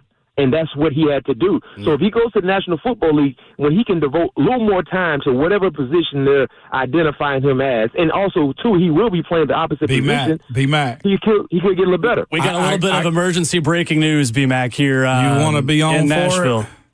Oh, what happened? Ran Carthon has been fired by the Tennessee Titans. Oh, wow. I just said one and done. Bad decision. Wow. So, bad decision. We'll react to that. We appreciate Bad you, decision. man. Ran was fired. We appreciate you, B-Mac. So Brian Callahan is still there? Yes, B-Mac. That's the whole thing. If you're going to cut the head off the snake, you cut all three. You don't cut one. Facts. Period. There you go. So, B-Mac, we appreciate the time, and we will forever remember that you were on live with us when the world found out. So, wow. Fun moment. Thank B-Mac, you got an opportunity now on the big network. You got news now. Hey, Ramon, they might as well bring me and you in for that GM position, man, the way how they've been doing things lately. Heck. Oh, my. We're going to have to have you back for that conversation. All right, B-Mac. We'll let you go, man. Thank you so much. Yeah. All right, there's Bryant McFadden. There it is. Breaking news. Ian Rappaport has it. Jeremy Fowler has it. Diana Rossini has it. The Tennessee Titans have fired Ran Carthon. Jeremy Fowler with the added nugget. President of Football Operations Chad Brinker will lead the search for a new GM. Brian Callahan remains as head coach. So again, we'll come back. We'll give one final reaction to it. General Manager Ran Carthon is out in Nashville. Chad Brinker and Brian Callahan stay. More reaction next.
Breaking news this morning on Ramon, Kayla, and Will. Ran Carthon has been let go by Amy Adams Strunk of the Tennessee Titans.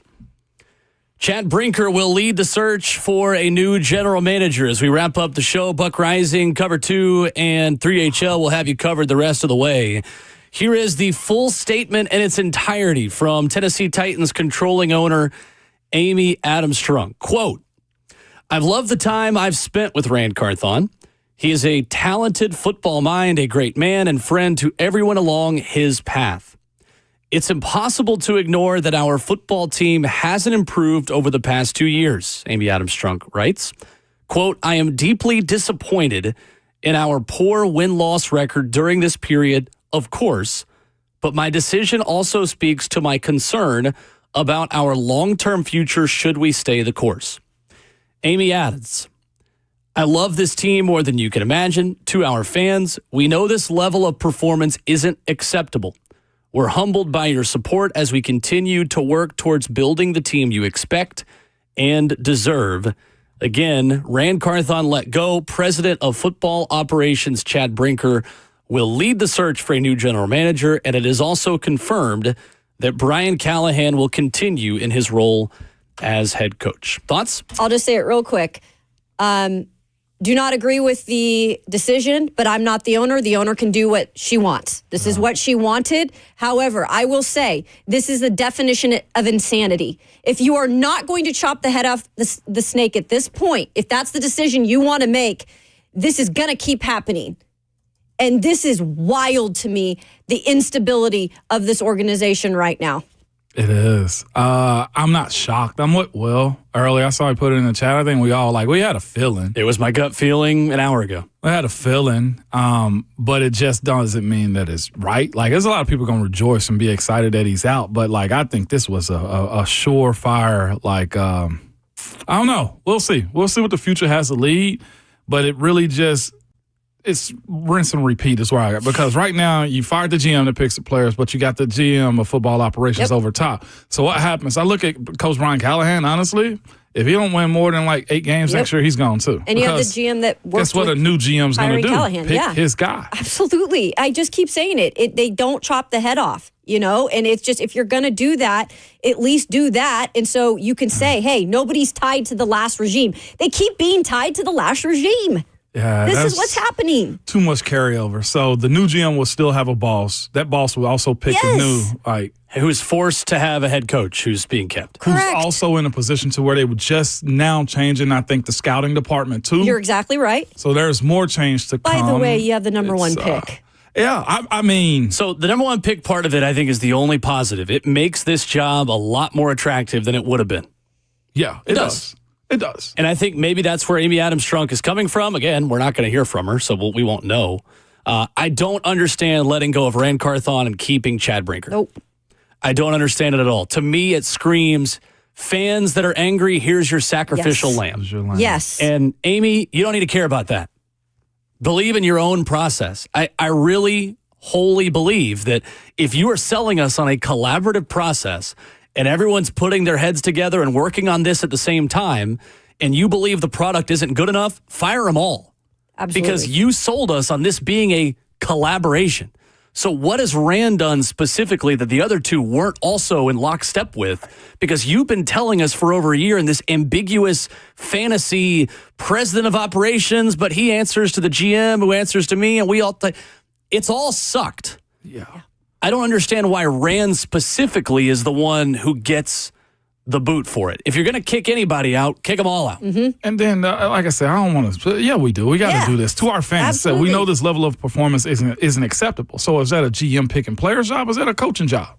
And that's why I say to answer the question, just cut it all off. That's where Seriously. It's confusing to me. And it keeps on being confusing, Moan, because we're tying all these people to is it John Robinson's fault? Is it Vrabel's fault? Now is it Ram's fault? Now is it Chad and Callahan if it doesn't get fixed right away next year, excuse me. It just, the compliments on the front end of it. Loved all my time I spent with him. He's a talented football mind, a great man, and a friend to everyone along his path. Like, what can you do in 2 years with a talented football mind?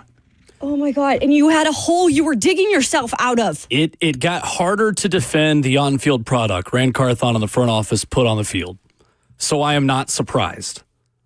But I do think it's the wrong way forward. So confused. I'm not surprised. I'm excited that you can attract a higher level of someone with legitimate experience, considering this is a more attractive job than it was 2 years ago. We'll see who wants to come here and stay for a year. People will want to come here.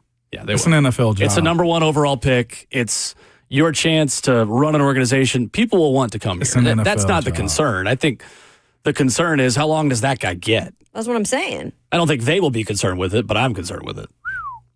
There it is. Ran Carthon has been fired by the Tennessee Titans. A third straight season of either a GM search or a head coach search in Nashville, Tennessee from Amy Adams Strunk. There you go. Wow. Buck Rising Show is up next. Cover 2 and 3HL. We will have tons more discussion on this, of course, coming up tomorrow. I'm off. There it is. Where there's smoke, there was fire. Ramon, we'll see you next week, bud. No, man. Enjoy your birthday weekend, man. Brad Hopkins in for Ramon tomorrow, and we'll have all the reaction you need. Ramon Foster, send us home. Especially today, because emotions are high, but y'all can call in and voice them. But remember, no profanity. And your Twitter fingers and your mic is always hot.